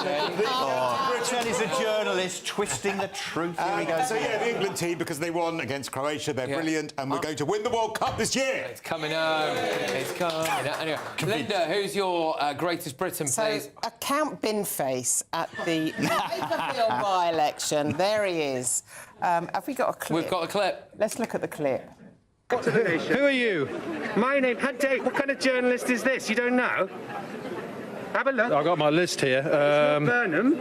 No, I realise that. Oh, you're Count Binface, yeah? There you go. You did go to journalism school. Excellent. Yes, I A long time ago. I beg your pardon? I said a long time ago. Yeah. Oh, well, I wouldn't have known. Why are you standing in this election? Just a stunt? It's A, because it's happening.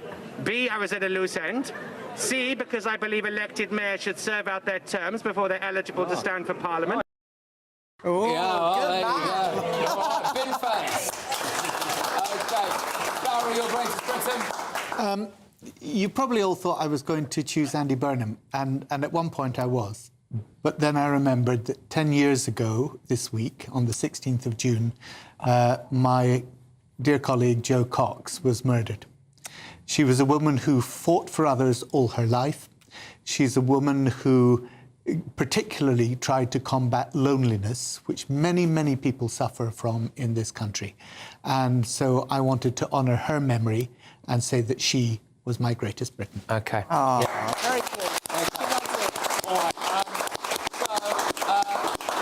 Look, we'll take a. Well, probably a bit insensitive to do a vote on that. To be fair, I think we'll probably just give it to Jo Cox thing. All right, look, we've got less than a minute, so just really seriously, just name them and give a couple of word why. Andy Burnham caused 2 by-elections and trod on the people of Makerfield for his own political vanity. Christo. OK, we'll show the picture. ITV for putting their female pundit in a kitchen to do her punditry. That was true, yeah. Linda, quickly. I can't remember who Zach Polanski you went for. Oh, my God, yes, exactly. How could I have forgotten? I mean, here is someone who I don't think has ever mentioned a green policy that I can remember at all. It's all about something else, and he's gone missing. And Barry, you've gone very quickly, 10 seconds. Yes, he's given Iran waivers for their oil exports. He's made available their frozen assets. He's eased their sanction and agreed to a $300 billion reconstruction plan for Iran. Right. Donald Trump, Okay. what an idiot! Right. OK, I'm going to give ITV the Union Jackass. Thank you, everybody. Thank you. Today's outlook: cool, calm and completely horizontal. Boxed aircon sponsors the weather on GB News. Hello again, very good evening to you. I'm here with your GB News weather forecast from the Met Office.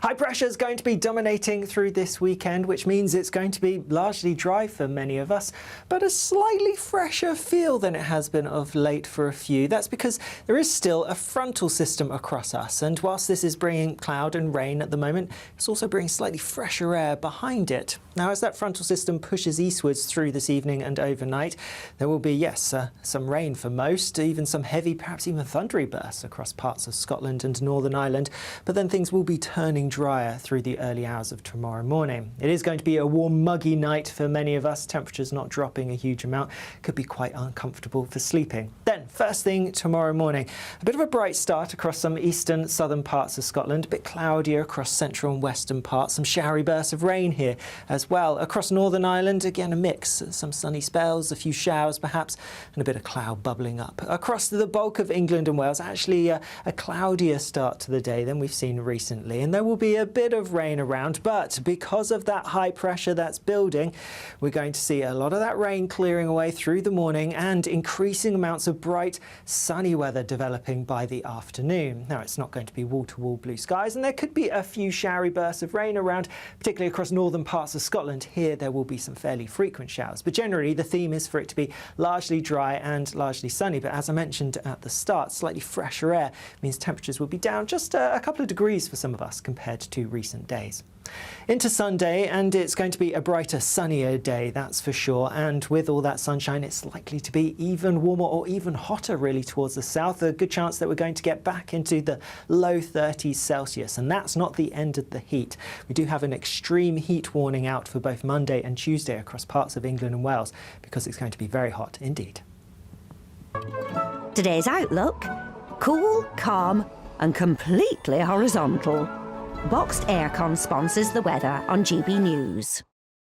Hello from the Imperial Island Resort in Paphos, and it's the final week to see how you could win big in time for summer. Someone has to win our stunning cash prize of £76,543.21. Just don't miss out, as lines close on the 26th of June. For a chance to win, text cash to 63225. One entry costs £2.50 plus one standard network rate message. Or text bonus to 63225. 5 entries cost £5. £5 plus 1 standard network rate message. Go to gbnews.com/win. Entry start at £2.50. Call 0903 686 3232. Calls cost £2.50 plus your network access charge. Or post your name and number to GB21 PO Box 8690 Derby DE1 9TT. UK only. Entrance must be 18 or over. Lines close at